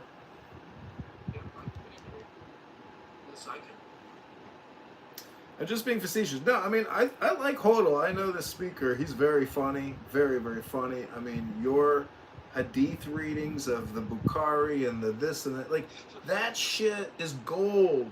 Gold content. It's very funny because, you know what I think it is, though? I think it's like the gossip magazine of, like, their early... It's basically like Scandal Mag shit that they would put out, but it was accurate, you know? And so, but they were still giggling and reading it, you know, and legitimizing their behavior. So, George Bush, you know, do you know when Trump goes to Saudi Arabia, do you know they put a Freemasonic necklace around his, you know, lapel? Like, he wears a Masonic Lodge necklace in Saudi Arabia. George Bush never mentioned the Epstein files even once. He just bought the fucking abilities to promote the game. In a way. Don't talk to me about all this fucking Masonic shit. Well, just because George Bush wasn't in the Epstein files doesn't mean that he wasn't well aware of what the Israelis and Epstein and Clinton. Because who do you think Clinton answers to? George Bush Sr., head of the CIA. All roads lead back to George Bush. He is the prima causa of JFK's assassination. All of this deals with JFK's assassination. You know George Bush was part of the skeleton? Yeah, he's a skull and bonesman. He's a skull and bonesman. Skull and bones, bro. Rudra, you gotta Google that shit. Hello? Trust me. Yeah, they're all skull and bonesmen. They organize assassinations. They run businesses.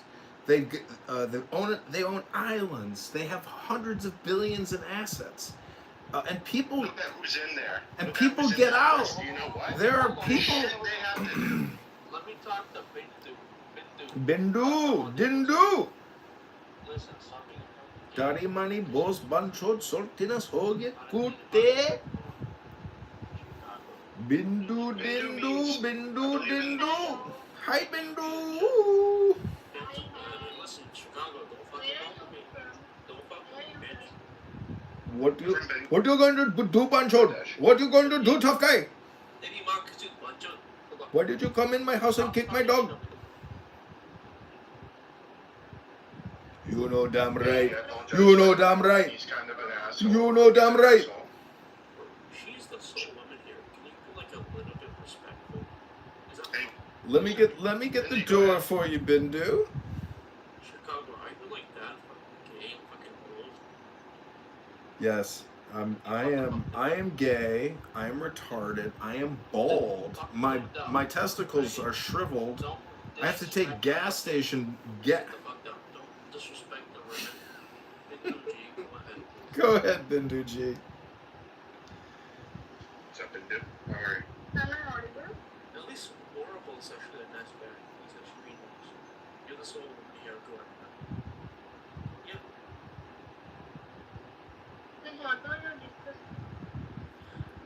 So we're discussing George W. Bush, whether he was a missionary I cannot compete with you. Talks about you in his sleep, and there's nothing I can do. Pardon, can you just have to give me like do your thing? Yeah, you know, we're just talking about George Bush. He his contributions to America as a president. You know, he would always put on this demeanor that he's clueless, he doesn't know what's going on. But in reality, he was an extremely brilliant guy. Right? He was a Yale undergrad. He was a Harvard MBA. Okay, he was academically gifted, and he had a strategic vision for the United States, which was not a short-term vision. He was the one president who had a foreign policy which was not a short-term foreign policy. He wanted to occupy Afghanistan for 100 years to the end of the century. And unfortunately, because of Biden, he took money from China and agreed to withdraw from Afghanistan. That was not the plan. The plan was to occupy Afghanistan because Afghanistan is incredible amount of mineral wealth. And at that time, it was valued at $3 trillion. In today's money, $7, $8, $10 trillion of mineral wealth at least. Afghanistan is one of the most mineral countries in the world, maybe after Congo. It's the most mineral dense region in the world. And China is threatening Donald Trump with cut off the rare earth supply. Cut off rare earth exports.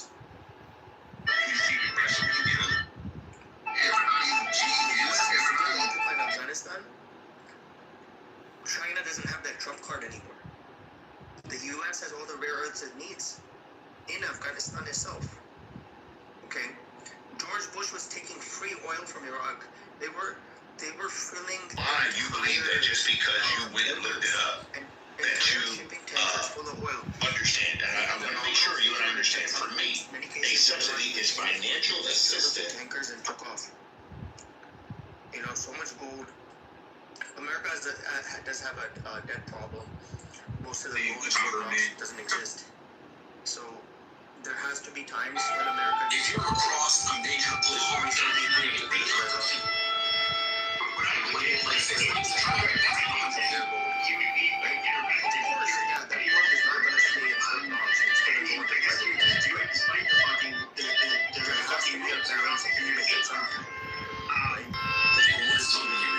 all these banks have lost so much money shorting the gold over the years. They have to have some physical supply to compensate. In the silence of the mind, in every place where I cause my name to be remembered, Iraq had a lot of come to you. Not like Venezuela has some gold, not like Iraq. Iraq had a massive treasure trove of gold. By taking the free oil from Iraq and taking nominal rates of oil from Iraq, what George Bush ensured the source and substance of this one. You have to remember the economy was good. Do not make prayer mechanical. Businesses were expanding. Would it be a cry for grace? It was a very prosperous period for the United States. If love replaced fear. Just to push back a little bit, what's not my Give what is just, because it is just. Shimon ben Gamliel said, I grew up among the sages. All my life. It was George Bush Jr. George Bush went into, right? The so-called war on terror. And don't forget, Dick Cheney is such a huge historical role in that administration that to think it's just George Bush the G, no way. Like, it's Cheney and it's Rumsfeld. Cheney was elected. You're from Chicago. You look like a fucking. Come on, stop. So he made a point. He made a good point. What's going on in history? Well, you got like manual type shit. Like, I don't know what you're fucking doing again, but like, you guys got like fucked up shit. Why you posting yourself on like America? Come the fuck. Exactly. Well, you know, I don't know if you guys know that drama making is like one of the pillars of art creation, and all I gotta say is George Bush. You can't even walk the street without getting shot, and you're the joke of the city. I'd drop a nuke on your city, by the way. You would drop a nuclear weapon on Chicago? Oh, I would. Yeah. I would pray for the day you come here and have some of our Indian food and fart and smell your own farts. Then you'd be like, oh, I nuked the city with my fucking bunchod farts from fucking Little India, a buffet. Listen, my friends, I have met George W. Bush in the flesh. They're not N-words. I have actually met Bush because I went to a pivotal college, a war college, where George Bush came to our college, and guess what he told us? He was withdrawing us from the Russian nuclear missile treaty and developing satellites to engage in space warfare against the Russians. And we were all like, hooah! America! Fuck yeah! 20 years ago, we started investing in outer ship satellite war technology to defeat the Russians because we knew the Russians were up to no good. And for 20 years, we have worked to overturn the Russian government secretly. What did you find in the south side of Chicago? I know there's lots of black people there. Look, we got a black man in the audience. We've got a Jewish black man in the audience. Come on up, black rabbi. Tell these Hindu bancho dindus why they're such sultinas ho gya kuttes, such banchols and sultinas ho gyas.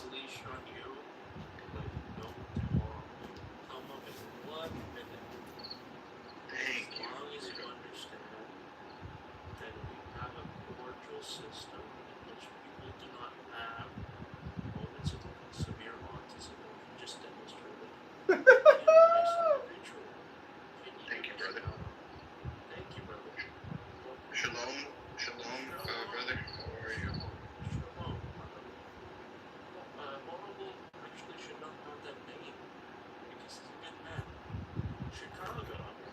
Chicago's a good town. Chicago. No, Fish. no, Rudra, tell him. Yeah. You gotta stay away from Chicago. They are demons. Yeah, that is a demon city.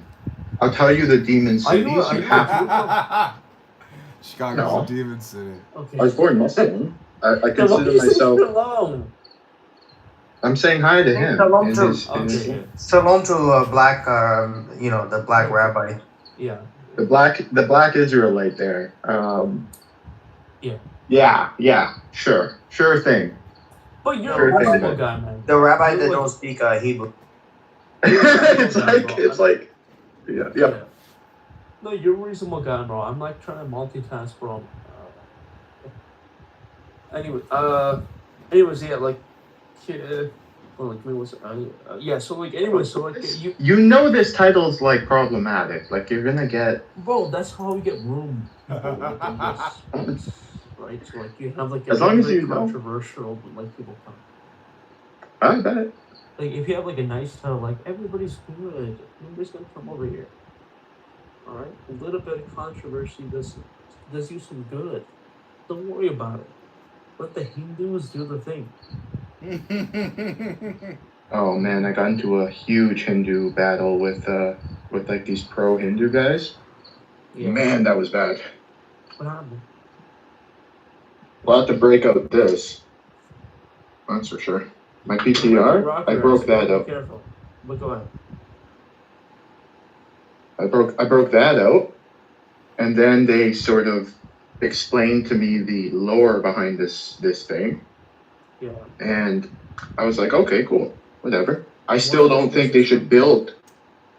This is apparently a half monkey, half human god. Or they call them Devis or something like that. Listen. Okay, calm the fuck down.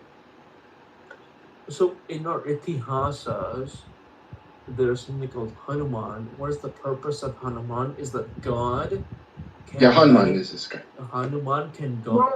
There's no half human. There's no half human. It doesn't. God can manifest Himself in even the most unusual form. So you're a monotheist. You only believe in Brahma, and Brahma is like everything or something. Like I don't get it. Listen, I'm not a Because Brahma's only role was creation. Beyond that, he has no role. As far as his role was creation. 100%. Okay, he birthed what were known as the great rishis, the 7 great rishis, the Sapta rishis. Right? He was born. The 7 rishis who brought the divine knowledge to mankind were birthed from him. Right? Brahma is universal creation, so he's all knowing. He knows everything about the universe. He's knowledge. Brahma is knowledge.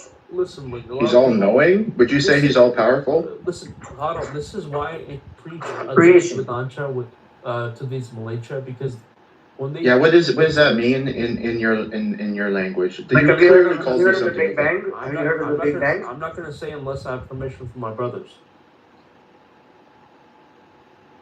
This guy was like the Hindu version of a kafir.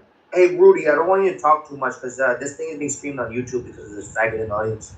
Okay, Rudy? Okay. You got me? Yeah, I don't want, who's autistic Listen, now? all I said was this. I love Hinduism, but I don't need to know about the lore and all this sort of stuff. And they've been harassing me. I just don't want to be around that sort of environment. I'm in a lot of machine learning Discord rooms with some of the smartest Indians, primarily South Indians, that don't, expel their ideology on me all the time. Smartest of Bengali. Bengalis are like one of the smartest people you could ever meet. I am literally about to marry a Bengali, by the way. So Bengalis are like, USB. Is she from Dhaka? Yeah, she actually was born there 7 years. Yeah, brother. আপনাদের কি খবর? আপনারা কি বাংলা বলতে পারেন? সবাই বলে বাংলা এখানে। কিন্তু this is the English room. Yeah, English only. No tribal languages here. Hello, Bangla नहीं समझ सकते।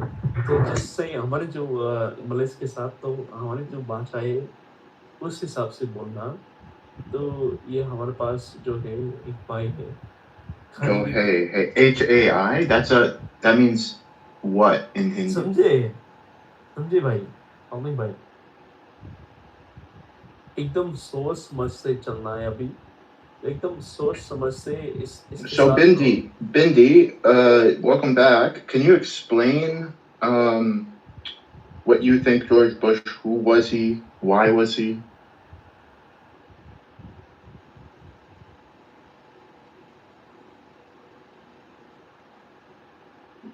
Hello. I'm not aware of the person. I'm from India. And whatever that HOD explained earlier, I'm not aware. Haro, Labubu, और हम so bro with Hindu जो आदमी जो होता है, आपकी सुरक्षा हमारे धर्म है। My baby mom, before she was converted. I'm about to boom this room. Like you're pissing me off. I told you, don't act like an Abrahamic. That's Abrahamic. Look, Abrahamics act this way. Try religion, pushing their religion onto other people. That's how Abrahamics act. I told you, stop it, man. Okay, excuse me, my PTR. Do you not think that's pushing your religion? You build a freaking huge statue in the middle. Not. Okay, then don't go there. Don't go to the statue. That's not pushing your religion. That's not meant for you. It's in the middle of the goddamn street, brother. Go fucking put on some visors. Do you think your Dhaka fiance doesn't push her religion? They fucking rape Christian girls in our country. Christian girls can't go to school in our country because they rape the shit out of them. Okay? Your Dhaka girlfriend's not gonna tell you this. Your fiance is not gonna tell you. I'm pretty sure I know stories. And by the way, she went to Christian post-secondary and Christian Where high the fuck school. do we care, dude? You're coming up here trying to shit talk Indians. Go the fuck back to Europe, dude. Why did you Holocaust thing? Yeah, I just saw I love that Boys we're to not Men. fighting today, Abby, by the way. No, Like, isn't it nice? it's nice. On Saturday night, I saw Boys to Men. I love it. They played in Vegas, and they did some of their music videos. And I didn't realize she was in the music video with them. Mariah? Yes. Yeah. They did this Beautiful song. They did that. So the funny thing with they were both writing separate songs, and then I guess their management got them together, and they decided to bridge those songs together and make One Sweet Day, and that ended up being one of Mariah's 19 #1 Billboard Top 100 hits. It was beautiful. The video of it, the energy that you saw between them was great. And I mean, they still sound, if you ever get to see them, if they come into your town, it's a great show. She got robbed at the Grammys that year, though. It's so ridiculous. Did she? But she ultimately won a Grammy, no? Yeah, she won 5 Grammys. Tell me, how we live in a world where she's literally the best-selling female artist of all time, and she has 5 Grammys, and Beyonce has like 25 or something, like the most female in history. Like, make that make sense. Yeah, those two they don't compare. But Angel, remember when she did the song with Whitney? Like, that was her the only time, actually, like, fun fact, as a Mariah stan, as a land, Whitney Houston was the only female solo artist that she ever recorded a duet with. Isn't that something?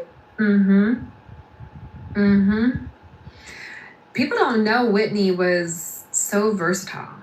Yeah. I mean, Whitney, when she was in her sobriety, she was phenomenal. Yeah. The rooms that she sat in and the things that people had planned for her voice, boy, I really wish that was a possibility for her, because one thing I'm telling you, she would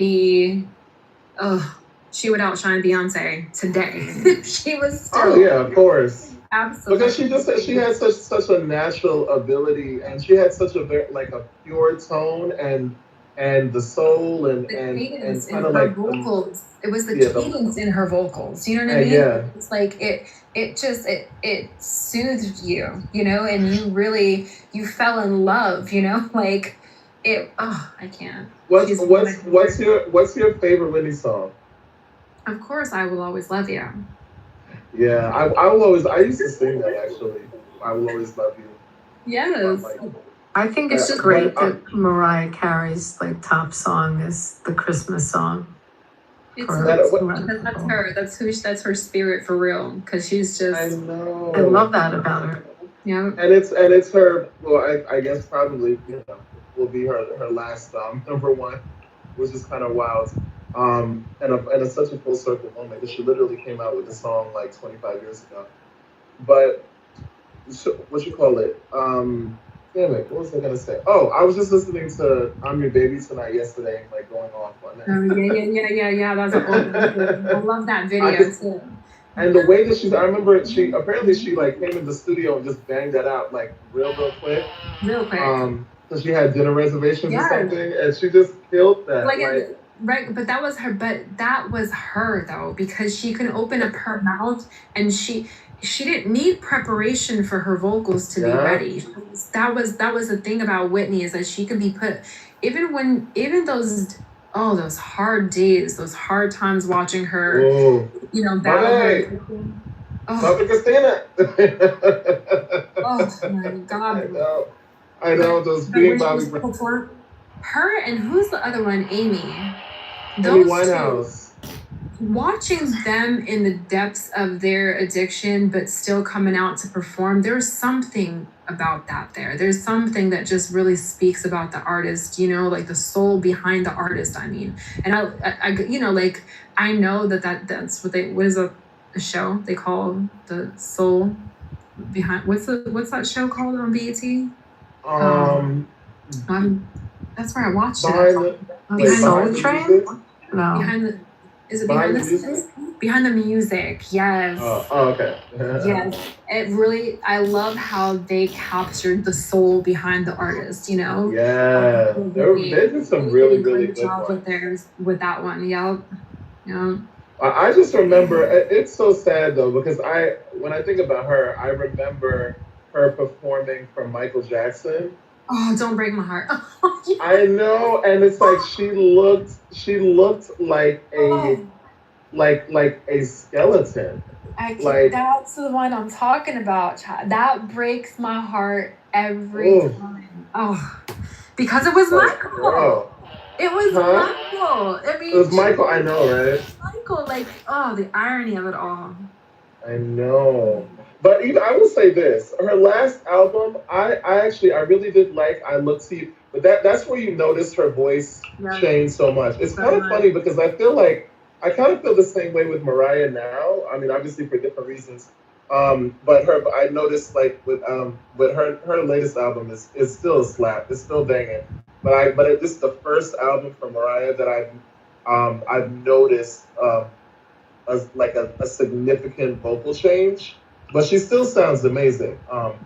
But I hear it, and I think that was it with Whitney. But even then, in that last album, I love freaking her single $1 Million Bill.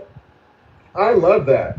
She still killed it. Like she sounded different. She didn't sound like classic Whitney, but she still killed it. She was still powerful, and she still did her thing. Oh, I think my favorite one though.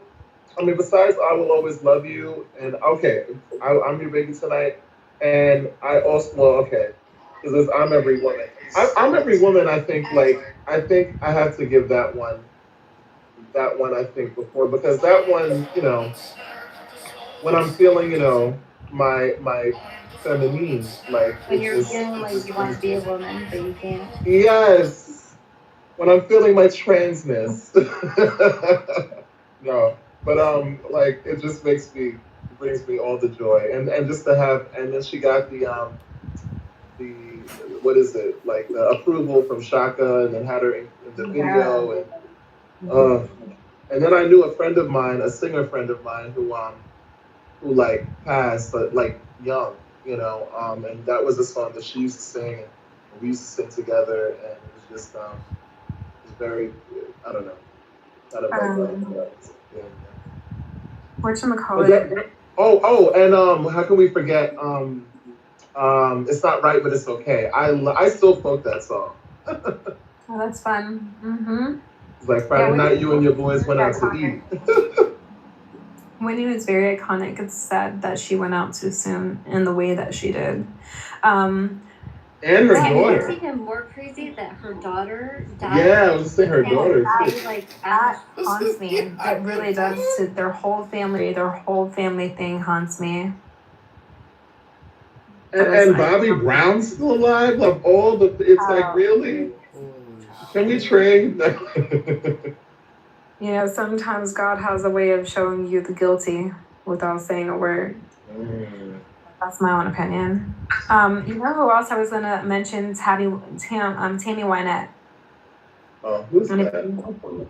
Another country singer. You don't know her? No, I will say I'm not the biggest. Like I know about 5 country singers. You know, I mean, if you count, I love her. Carrie Underwood. Reba McEntire? Huh? Reba McEntire, you know Reba? Yeah. Oh, I love her. I used to watch the Reba show and sing that. So she's like a peer to Dolly and Tammy. Tammy Wynette's fabulous. Yeah, I mean, Abby, come on now, She's okay? fabulous.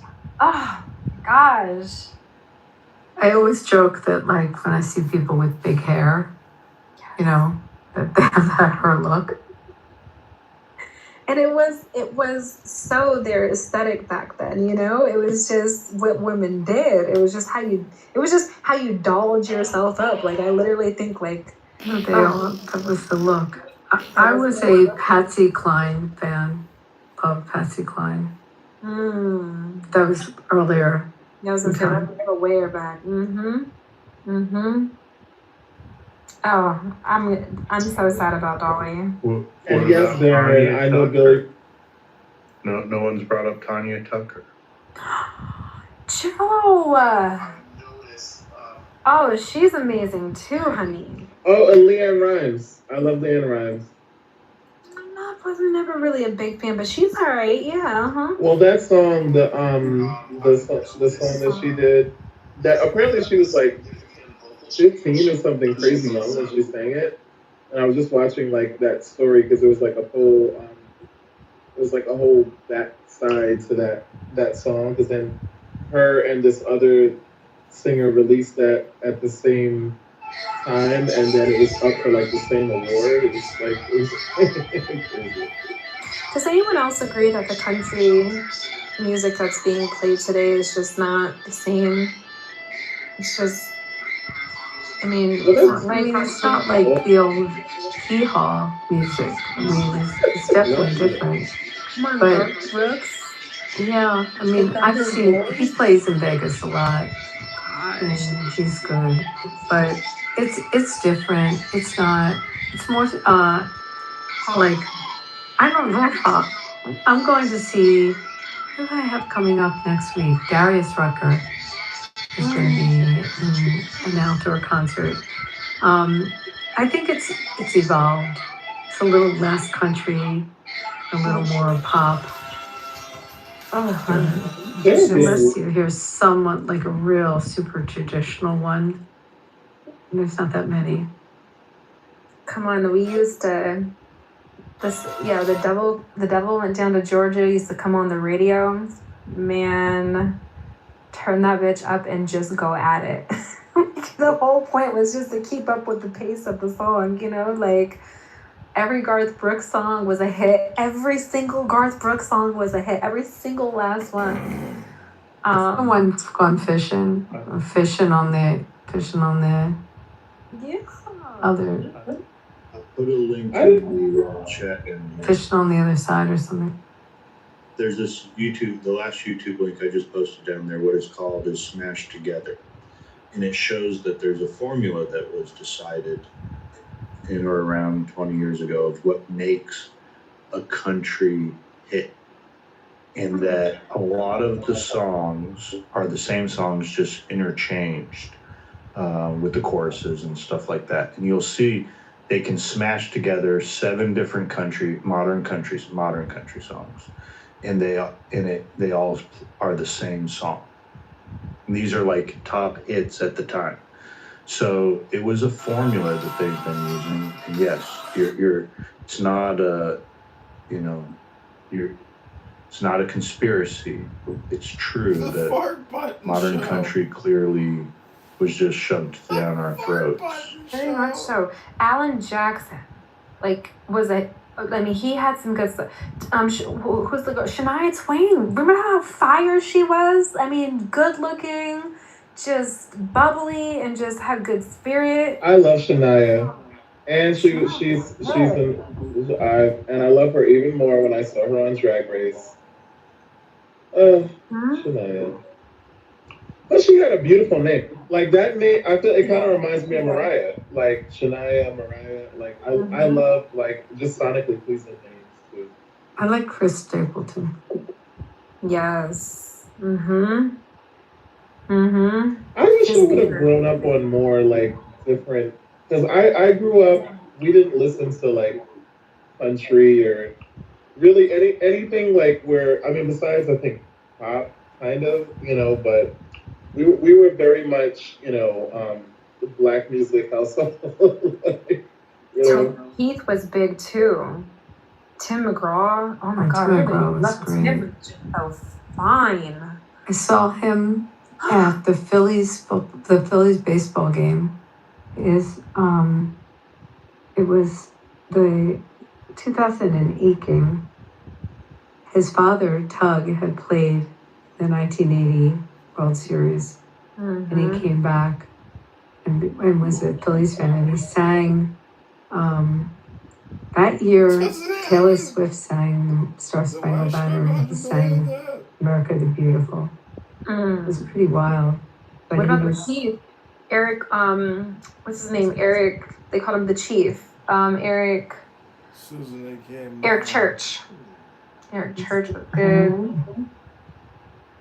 I didn't hear him. I heard those two. But that was just one of the games. His father was just, was good. I Tug remember. McGraw was just like so incredible ball player. And it was cool to see him there. But it's different now. The whole, I mean, I'm not saying I can't get down with it, but it's just too poppy for me. It's almost like it's formatting into like a way so far away from country. What, you know? Starting to come back, but you got to Like this body and campaign. I agree. Well, everybody's into line dancing now, you know, as a whole swag. And I mean, the whole country boots, I mean, the cowboy boots and country vibe, you know, is a... Okay, I gotta ask you this, Angel, because what do you think about Beyonce doing Cowboy Carter and you know, kind of breaking into the country world? Yeah, see, I don't... No shade on Beyonce, you know, no shade whatsoever. On Beyonce. He is full to the bone, you know, from Texas, you know, and I get it. I honestly get it, but it's not her, you know, and I think because country is so heavy in Texas the way it is, and she's originally from there, and she has been able to receive the acknowledgement that she has in the music industry, I think, in my opinion, she just feels like she can make space there for her, but I don't think she fits. It just doesn't, country just doesn't, when I think of Beyonce, I don't think of country, and I don't think that she can ever really pull something that genuinely says, this is American country. Do you know what I mean? Because when I think of country, I think of American music. And again, you know, we just named a whole bunch of... It's like when Taylor Swift tried to do country. Girl, thank you. That's a perfect way of saying it. She should have just stayed in her poppy lane. You know, just stay over there. But now, the way that we're seeing country, right? Now, this kind of little remix that they got going on country, I think Beyonce can fit here. But she's never gonna have that she's never... I don't think Beyonce's ever going to produce something that says, yeah, that's American country. Do you know what I mean? It's going to be... Well, here's my thoughts on it. Made up version of freaking whatever she wants to call country. I think I actually agree with that, but I think a couple of things. One, I think that she did it as kind of like a fuck you to the country world, because there was like a year when she was supposed to perform, when she had performed at like Country Music Awards, and she got a lot of backlash and wasn't really welcome. They told her to get the fuck out of here. And and mind you, she's her, so at that she was already a superstar, and I just think she was just like, oh really? They you know, thought, and I think she thought that they were just going to open arm her because she has the status quo that she does. But the reality is that, Miss B, you don't fit in this lane. Just because you're from Texas and just because you can put on the aesthetic, there's nothing about Beyonce that says true American country. Yeah, I agree with that. I think it's going to be interesting, though, because she was a gimmick. Uh-oh, Rich is back. I just said it's a gimmick. I live in Texas. Nobody considers her country songs to be country. Well, never. No self-respecting person listens to country music unless they're like some fucking airhead, vapid fucking, you know, schoolgirl type that listens to Beyonce in the first place. That's the only people who want to listen to her country songs. Yeah, but I think I think it was like more important to kind of prove the point and to open the conversation, and I think now she's actually highlighted like black, like actual like black African American like country singers. Yeah, but like nobody accepts like that gay black guy either. Like that's pop Oh music. God. I mean, he dresses up in a cowboy outfit and he rides a horse and goes, going downtown, riding my horse, What was his name? The one. What are you the talking one faggot about? kid. Lil Nas X? Yeah, the little faggot kid, yeah. Oh my God! Shut up! The one You that literally have dressed the up. cock in your PTR. The one You're that talking about dressed faggot. up. The Shut one up. that dressed up as Satan. Yeah, that one. Well, he did that to fuck you for all the the evangelical fake ass religious people. Nobody who listens to country music listens to his shit. Just pop music. That's all Well, it he is. made a whole lot of money. Got a #1 hit off of it. Yeah, but he's a one-hit wonder. I agree. Well, he's still out doing his thing. Kind of like although that Weekend guy. Like, when's the last time he's put out an album? Oh, he got into some he got into some shit. I think he pissed off some of the Wait, Illuminati. did he get into the plus stuff? What did he get into? No, I don't think it was that. I think he pissed off the Illuminati though, because he got into some shit with the Grammys, and for real, because he had the biggest song. He's actually like the biggest song on Spotify or something with the lights something song. Yeah, but everybody knew when those guys did their songs that they were just gonna be one-hit wonders. Like nobody looked at them, but wow, these guys I bet are gonna have like 30 albums. No, but you don't. Well, I mean, 30 albums. There's very few artists. No, I'm just saying, like nobody thought they were gonna go down as like legends of music, and like anybody's gonna talk about them other than they're gonna be on the jukebox like 10 years from now type shit where you're like, oh yeah, that's that song I remember when like I was in high school or college. Well, to be fair, there's a one-hit wonder guy. There's not that many artists like days that are like major super. I think that the age of like the super duper stars. Boosie. Oh Lord. 2 Chainz, Waka Flocka. Don't listen to this. Hold on. Waka Flocka. Don't be shitting on Waka Flocka because he's one of the conservatives now. So 2 Chainz started in like 2004. A lot of those rappers are Future conservative. started in like 2008. It's only been 18 years of like #1 songs nonstop. A lot of those rappers are conservative. But I'm still waiting on Young Dolph's new album to drop so I can buy it. Oh gosh. You are a mess, Rich. Play with your bitch. Oh my god. What you call it? What the heck was I gonna say? Oh yeah, like we're over the age of I think super duper stars. I just think like I just named like 4 of them. Those are not superstars. Future? Future's not a superstar. Not a superstar. No. Okay. Can I Wait a minute, wouldn't you count Taylor Swift as a superstar right now? Like, I mean, she literally had people mortgaging houses to go to a concert. Yeah, I think she's probably the last one because I remember when they were comparing her to hot. So yeah, oh my gosh, she would never. Something that's going to be controversial. Go ahead, Angel. Okay, all right. So here it goes. A good, clean white woman. All right, She's so not white. Sabrina Carpenter.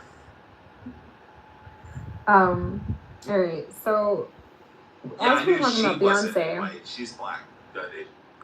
As we were talking about Beyonce, I realized something. Beyonce she has to be heavily jealous of Miki Guyton.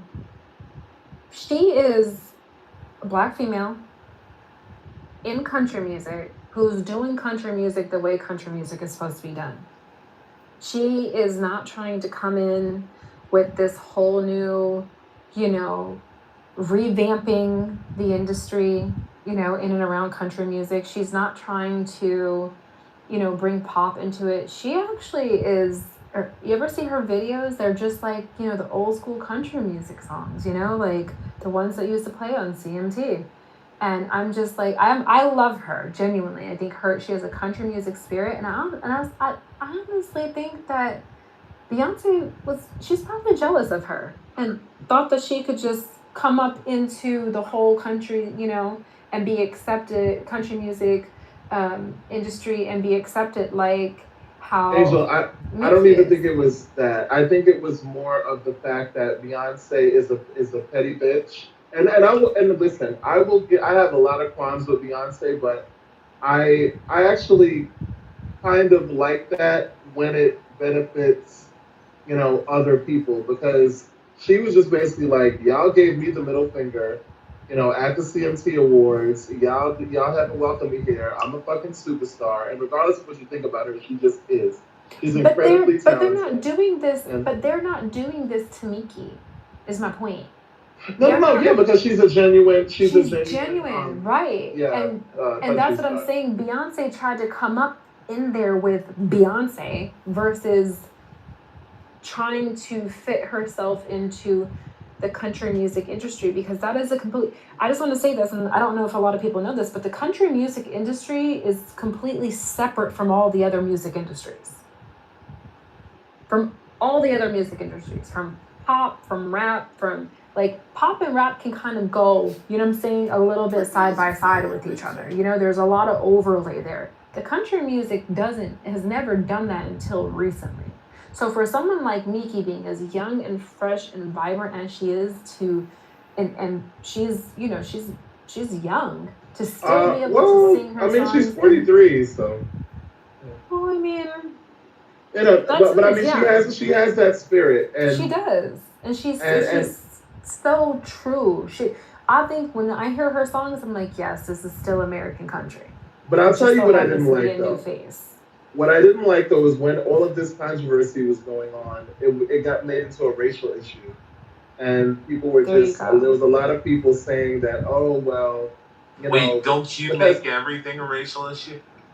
No, I make it a gay issue, as I should. No, you make a racial issue every time you turn around.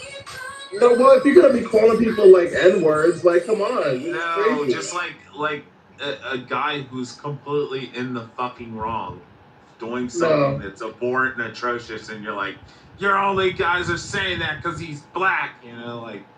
If he was white, it would be different. It's systemic racism. Like you're the well, there's a lot of precedent for that. Exactly. Oh no! Like when Carmelo Anthony, the animal stabbed Austin. Let's not do Carmelo Anthony. Issue, and there wasn't enough black jurors. Even though they were excused, two of them.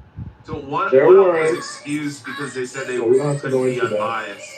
The other two was because they were part of the school board, which was kind of included. Doesn't matter. It was a racial situation, and the boy that was killed was a racist. Carmelo lost his retrial, and now he's going to prison to be the big booty bandit and get fucked in the ass. Oh my god! So now we're advocating for rape. This is so. No, he deserves it. So he deserves it. No, yes, the guy deserves to be killed. I mean, he's an animal. He stabbed somebody in the fucking heart for. He deserved to be stabbed. So how about that? He deserves to be anally raped and penetrated and sodomized. God have mercy. Yeah, JJ, let me ask you a question. If somebody raped a kid, should they get anally penetrated in prison? Oh my god, nobody should get anally penetrated without consent. Like, what are we talking about? I just can't. As he's saying this, and then I'm looking at his PTR, it's giving, it's cringe, right? It's a snake. I can't. No. And it's giving that this is what's on your mind. Should chomos be raped in prison? Nobody should be raped in prison. Like, what are we talking about? Men who molest children, you're saying shouldn't be raped. Why? They should be executed. No. I don't. Yeah, I mean, I agree with the execution. Right? Why would we? But if they're not going to be executed, they should be fucking raped in prison. I just don't know why we're hyper fixated on this. Let me ask you a question, JJ. Were you raped as a child? Hold on, no. I wasn't raped. I wasn't molested. Okay. Perfectly normal childhood. So, but I find it egregious and fucking disgusting. And I think we should tie a millstone around their neck and throw them in the sea. But I mean, Oh my I'm god. just saying what Jesus said. But I agree so with Jesus Jesus. never See, said I that. agree with Oh my god. Jesus. I do Jesus too. never said that. He did. Let me ask you No, a he question, didn't. JJ. This is a Yes, genuine he question. did. If you He never if you said had that a daughter, pedophiles should be thrown in the sea. if you had a son or a daughter, and your son or daughter was brutally raped, and that person went to prison, would you not fucking figure out a way to pay somebody in prison to fucking murder them or rape them? I don't. 100%. I would figure out Okay. who's in prison there and who's the biggest booty bandit, and I would pay that motherfucker to break First into and his fucking foremost, cell if I and was just first, rape the fucking first, shit out of him first every and night. foremost, if I was I'd a say who's parent. got the biggest dick booty bandit in there, Oh and just go my in there and god. just fucking just rape everybody. Hello. Hello. Oh, it's the tell of the tape. You got something to say to Bunny? Shasha? Bunny versus Shasha. Yeah, you got something to say to Bunny, Shasha? Fighting out of the red. This woman is living on Florida. It's We're gonna Bunny have one versus of Shasha next time. civilized debate. To our debate. I don't know what the fuck you want me to say. I'll say when Nate comes. Hey, did you guys see Nate's get PTRs of the debates? I didn't see your one. I saw the Dawn one. Yeah, She was the very Dawn displeased one with was bad. how she was depicted. She's like, I don't know who that lady is, but I ain't mean.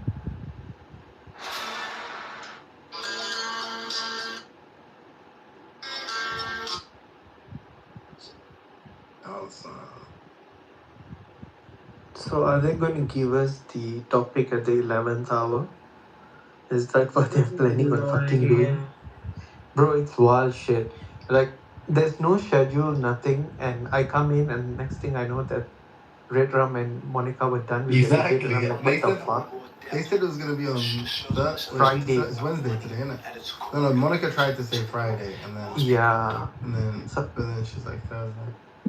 Nah, You guys there's like said- 17 more debates to go, so we gotta Bruh. get this through by the end of the week. Do you know what probably happened? Yeah, she tried to prolong it, and then she saw how like little there was to fear when Florida debated Dawn, and then she saw like the fact that Dawn actually won, and I think that gave her confidence. So she was like, actually, there's an opening in my schedule.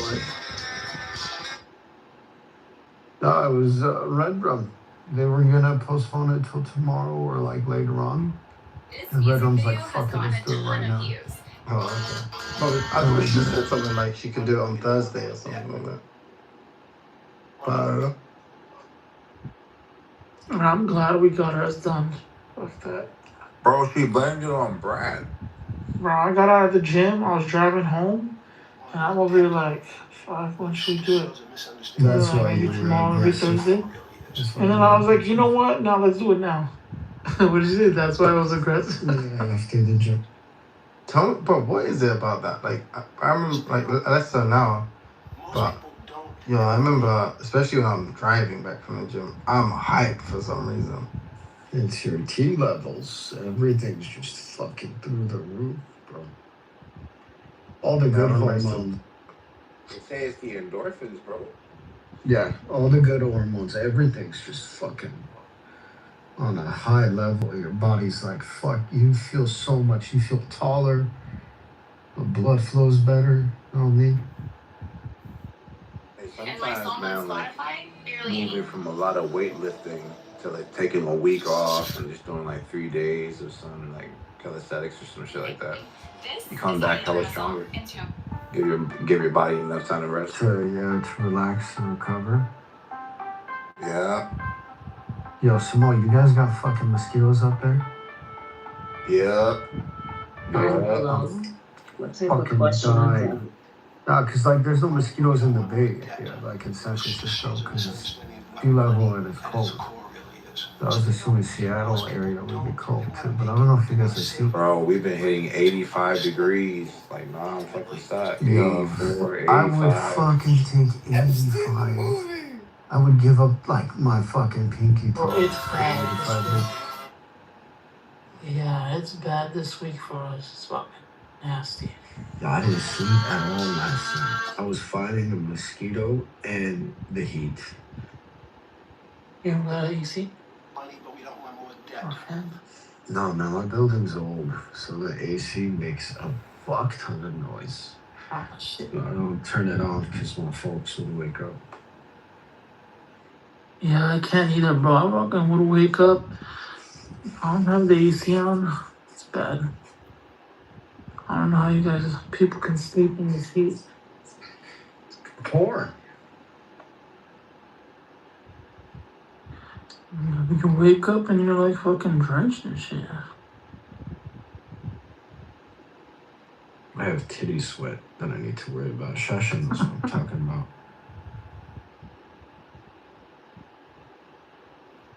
The fucking worst.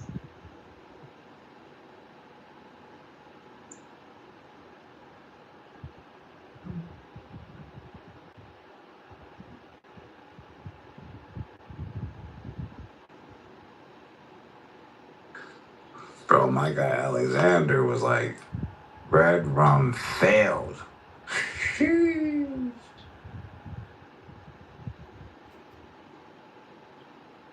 Did you see my gift of like, you don't even go here. Bro, that nigga, bro. I don't know what happened to Eric, bro. When he was like, yeah, if it would have been 92% black people, people would have died. I was like, what? Like what? What's that? Like what? That shit was funny. Eric was like, oh, let me fact check you. My nigga never came back. What the fuck? I'm sorry. How can you fact check that? That's just a like assumption. No, he was fact checking the claim that Officer Bird, black dude, shot Ashley Babbitt through the window. I don't know why he tried to dispute that. It was a hate crime. It was a hate crime. He specifically picked out the only woman there, white woman there. Yeah. Popped her. All the black people that were around, he picked a white woman? What the fuck? Out of all people though, like come on, bro. Yep. Hey, you know her family got like $5 million. Which is insane because she was breaking the law. What the hell? Nigga, what does that mean? She should have been shot. Like a lot of people. Like Floyd should have been shot. Oh shit. Alright, shoplifters, watch out for a cop. Here's It was a trespass. That's what it was. There's levels to trespassing. Yeah, there's permitted areas and not permitted areas. She was in a permitted area. It's where's Nancy Pelosi's office so we can cut out her head over the trespassing. She was fake. That's the problem with being a public servant, bro. You're in the public. That's insane. That's some insane. That's some. Y'all are crazy. Bro. Same way, like, you know, police dying and come to the territory, you know? You sign up for the job. Absolutely, but if you're looking at all of the cases of sedition that has been, like, by the federal judges have been basically dismissed, even the Oath Keepers dismissed, all these cases have been dismissed because the Department of Justice overcharged. They had like 1,500 charges of obstruction that was like an overreach where the Supreme Court slapped them in the hand. I think it was called white privilege. No, it was called Joe Biden's justice, right? Yeah. Like you shouldn't be rewarded for like abusing it, and like if Trump got some, you know, some soldiers out there like violating people's rights, and he should be held accountable as well. Yeah. Donald Trump should be in jail for inciting a riot. He didn't incite a riot. Well, he did if you take the perfectly edited statement of his speech where he says, "Fight like hell." That's all they want you to read. He said the same thing after he got shot. Bro, I got lied to right now. I was told there was Gatorade Zero outside and there's no Gatorade Zero outside. I'm just fucking crazy. Dude, I bought a tub of 9 gallons worth of Gatorade fucking powder. Things like Glacier or like Arctic Freeze or something. That's just one of the best investments I Why ever do made. you guys like Gatorade? Because it hydrates you. It's not just that. It's Yeah, like like water. Yeah, but it tastes it's good. like having fucking It doesn't like taste soda good. on tap. Yep. Yeah, With it's the powder. disgusting. I don't understand. Like you Fucking guys are amazing, very man. low kid. Especially when you have like a really cold bottle of water or something. You guys drink Mountain Dew? I'm assuming. Oh hell no! Gatorade's my threshold right there. That's the worst thing I'll ever drink. Right. Oh, Anybody Gatorade. that says they Yeah. drink Mountain Why? Dew, like I don't I drink don't anything even else. want to be their friend. You think good or bad? I'm confused. No, like that's the closest that I would ever get to like a flavored drink. I use. Oh yeah, okay. You have the powdered shit. It's like mad cost effective. No, I'm sponsored by this company called Noon tablets. So. Oh, so you do the tablets in the water? Is it like fizzy? Like, is it carbonated? Slightly, yeah. Yeah. I feel like the tablets are like more. I feel like they taste like salty for some reason. That's why I'm always hesitant. Like There is a sachets and the. chalkiness to. Oh yeah, because it has salt in it, or it has sodium in it. Yeah. No, but even the powder has sodium in it, but it's like I don't know. Like, I haven't tried them these. though, so. Yeah, for the tablets, it's 1%, or not 1%, but 1 gram of sugar. You guys don't just like water, you know? Of course. Yeah, you can walk and chew gum. Water's good. Can you? I burp every time I get out. You need extra hydration sometimes. Hey, do you guys believe in that hype about the branched chain amino acid joint? Which one? You know the branched chain amino acids? BCAAs. BCAAs. Yeah. What about them? Do you guys use them? Nah. I think England does. I kind of like them just because of the flavor, because it kind of spiced up the drink of the lemon juice and the electrolyte tablets. It's like intra workout, isn't it? Yeah. It's like during your workout, yeah. Dude, do you guys remember beta alanine? Yeah. Yeah, Isn't that makes in you feel in pre-workout? A lot of the health, like the what do you call it? The drinks, the canned drinks. Energy drinks or pre-workouts? The energy drinks, yeah. Yeah. Like the C4s and shit?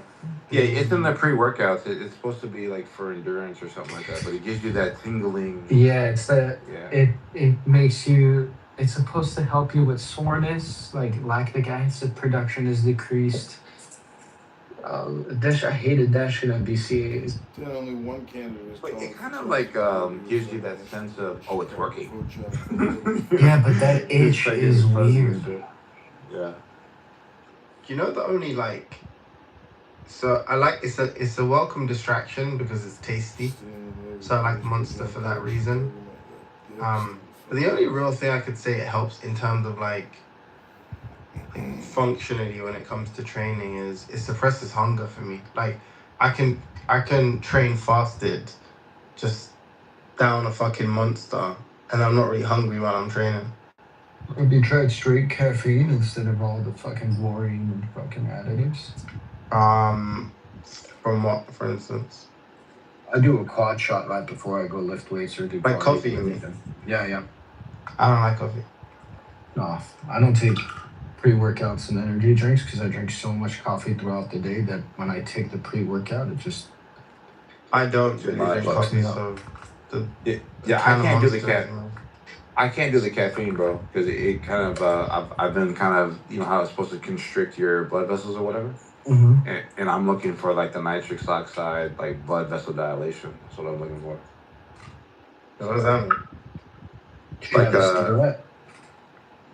like what's the reason or what I was? No, like caffeine gets me kind of hyper where I can't like calm down like before every lift. You know what I mean? Like I don't like to be rushed. I don't like my heart rate to be rushed. You know what I mean? I like to get like both at the weights at a calm pace. Gives you like a head high for me. Caffeine does. Yeah. Oh yeah. I do 12 what did you say your by the max time bench I'm was? at the gym. Right now, I just. The whole time. 545 for 3. Damn. Jesus Christ. Yeah, bro. I was a refrigerator, bro. Massive. So you didn't one rep you don't know your 1 rep maxes or? No, like back then, like lifting that type of weight, the 1 rep max really didn't make any sense. So that's just when I stopped at that point. That was the How much heaviest did you I weigh? got. How much did you weigh at the time? 370. Oh, damn, bro. At that. Trying to work that. That's Yeah, like, my heaviest I was it's like at 450. 150 kilos or something, 160 kilos. Yeah, at my heaviest I was almost 450. Wait, what? Yeah, that's how much I was. I was almost 450 at my Wait, heaviest. how much do you bench in a 450? No, like that was before I started like powerlifting and everything. As in, so you were big and then you started training. Yeah, we got down to 3. And then you started. Yeah. Okay. Got down to like 3. Crazy. It's crazy how like if you put on weight sometimes it's like what I'm trying to say is I think about how like right now I'm probably close to I'm at like the heaviest I've ever been, but just like I've been here before, yeah. But it wasn't like I didn't intentionally put on weight to get stronger. So I think technically I was as strong as I am now at like almost 17 kilos lighter than I am now, which is like, I don't know, like 30, like 40 pounds, something. Yeah. It's like imagine if imagine at the point where I was as strong as I am now, if I just intentionally put on 40 pounds of like, Yeah. like a significant portion of it being muscle kind of thing. Yeah. You know what I'm saying? I mean, you probably wouldn't have even been able to do that because it would have been fucking hard as shit, but to put on that much muscle, but it's fucking annoying. Like I could have cheated on my diet just with the intent of being a fucking powerlifter and got to the same weight anyway.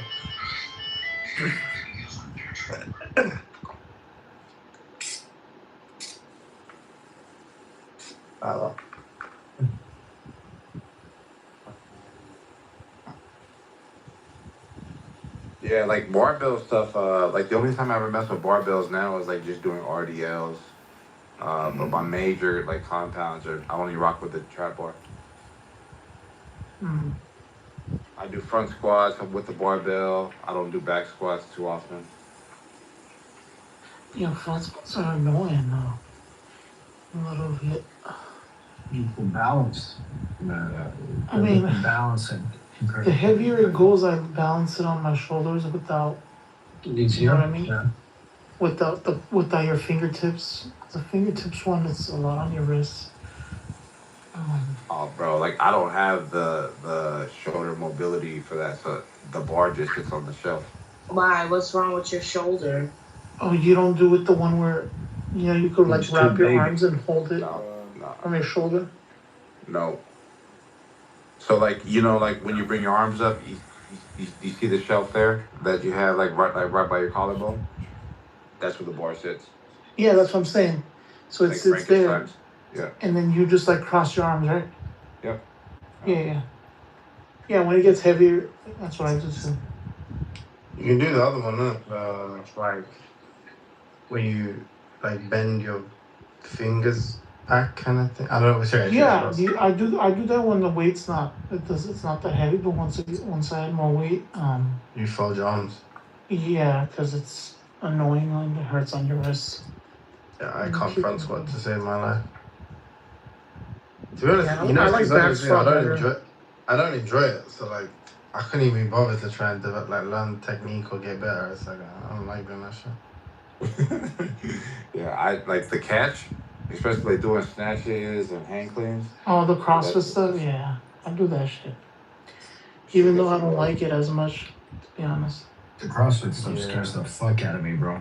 Those movements are, if it, like, even the slightest change in grip, a slip here, a slip there goes a fucking disc, there goes a joint.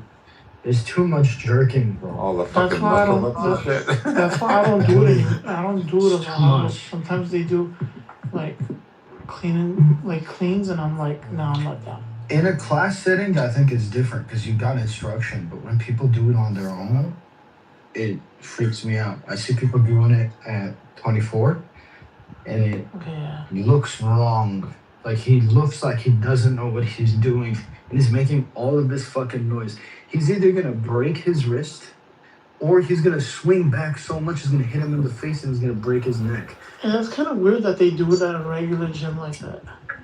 Like CrossFit. Yeah. That's kind of weird. We have a lot of like green space, and then there's like a complete like side room that you pay extra to get into, and there's a lot of like bars and stuff, and we have a lot of space for it, so people take advantage of it. Yeah. Plus, it's cheaper than going to a CrossFit gym. Like if you know your workouts, Yeah. That's true. it's $60 a month, and that's with the wellness, which is like the leg pumping machine and the massage and all that stuff, plus the separated private gym area. Yeah, $60 a month is cheap, bro. Yeah, that recovery stuff's good, bro. Like, dude, it is, man. Yeah, it's a company called like what do I got? It is the Hyper Ice. So I have the gun, the foam roller, the ball, and then the leg restraint that wraps around your legs, and then it pumps the blood in and pumps the blood out. Yeah, we have that at the gym. It's like you pay an additional $9.99 a month, and you get that. Yeah, it's supposed to promote like fast muscle recovery. I think it's like really good for the heart in general. The blood flow is really good. Yeah. You know, the guy that invented it is the same guy that invented 5-hour energy. 5-hour energy? Oh shit. Yeah, those like energy shots. It's an Indian guy. He also invented that machine. He's a cardiologist. Oh, that's dope. He gave people heart attacks with his 5-hour energy, and then he's like, "Let me solve your heart attack problem." Man, ever since I started consistently going, I've been so into like, I mean, it's a lot of money I spend, but for wellness, like recovery and wellness after. It's crazy. Yeah, but your But I enjoy it. physiology has like your body form and like structure has like greatly changed and improved. Like from when you started going to that gym to like the stuff you post now, like from your recent trip, you look very different in a good way. Like you look wider, your back looks straighter, your shoulders are like, you look good. It shows. Yeah. The CrossFit, not CrossFit, but the weightlifting shows. Thank you, yeah. Yeah. I just need to get better at my diet, that's the only thing. Yeah, I think that's the thing that I always probably go back on. Like West Side barbell, powerlifting, chalk at the gym. Every single time you get a new plate, you're not really realizing like how many calories you're taking in. It's not like 24 eggs a day, bro. Stupid. Shit is stupid, bro. That's how I started working out. So I started working out with powerlifters. I was like 17, 18, and I was going to a world's gym, and everybody was on gear, and everybody was a fucking insane powerlifter that worked at a T-Mobile. So I was like lifting weights with these guys, and they were teaching me like these insane fucking, you gotta take this stack, and then you gotta post cycle, and then this is how you do a shoulder press. Hold it. And then they would do like weird shit. They're all There goes the monsters. Arnold list. Yeah. Yeah, bro. Like my diet wasn't like, I don't even know if you can call it a fucking diet, bro. But a 12-egg omelet, then Jesus Christ. in the morning with like Brussels sprouts and bacon and fucking sausage and Were you sweet keto? potatoes. No, No, it we was- made sweet potato. No way. Yeah, the sweet potato. Then at night before I went to sleep, bro, here goes another dozen egg omelet. Oh, yeah, that's wild. Bro, you were eating for a family of 4. What they eat in 2 weeks, you ate in a day, dude. 24 eggs is insane. And that's only 2 meals. Like the other 3-4 meals in the middle, which is fucking stupid, bro. 24 pomegranate rasta car pussy clock eggs. Yeah, I was thinking that. Yeah, that shit's crazy. Did you have a plug at least, like access to somebody that had their own chickens? Oh, okay. Yeah, I got a plug right now for cows. Right now. Because that shit's not financially feasible. Like 24 eggs a day from the supermarket, you're spending like. It's like eating a whole carton a day is crazy. On eggs a month. That's insane. No, a week. 20. Yeah, a week. Because 24 packs what? Wait, 545 is 240. Say that again, bro. Oh, you're talking kilos? 240 kilos. 250. You're gonna turn into an egg at that rate. And you fucking for a triple is insanity.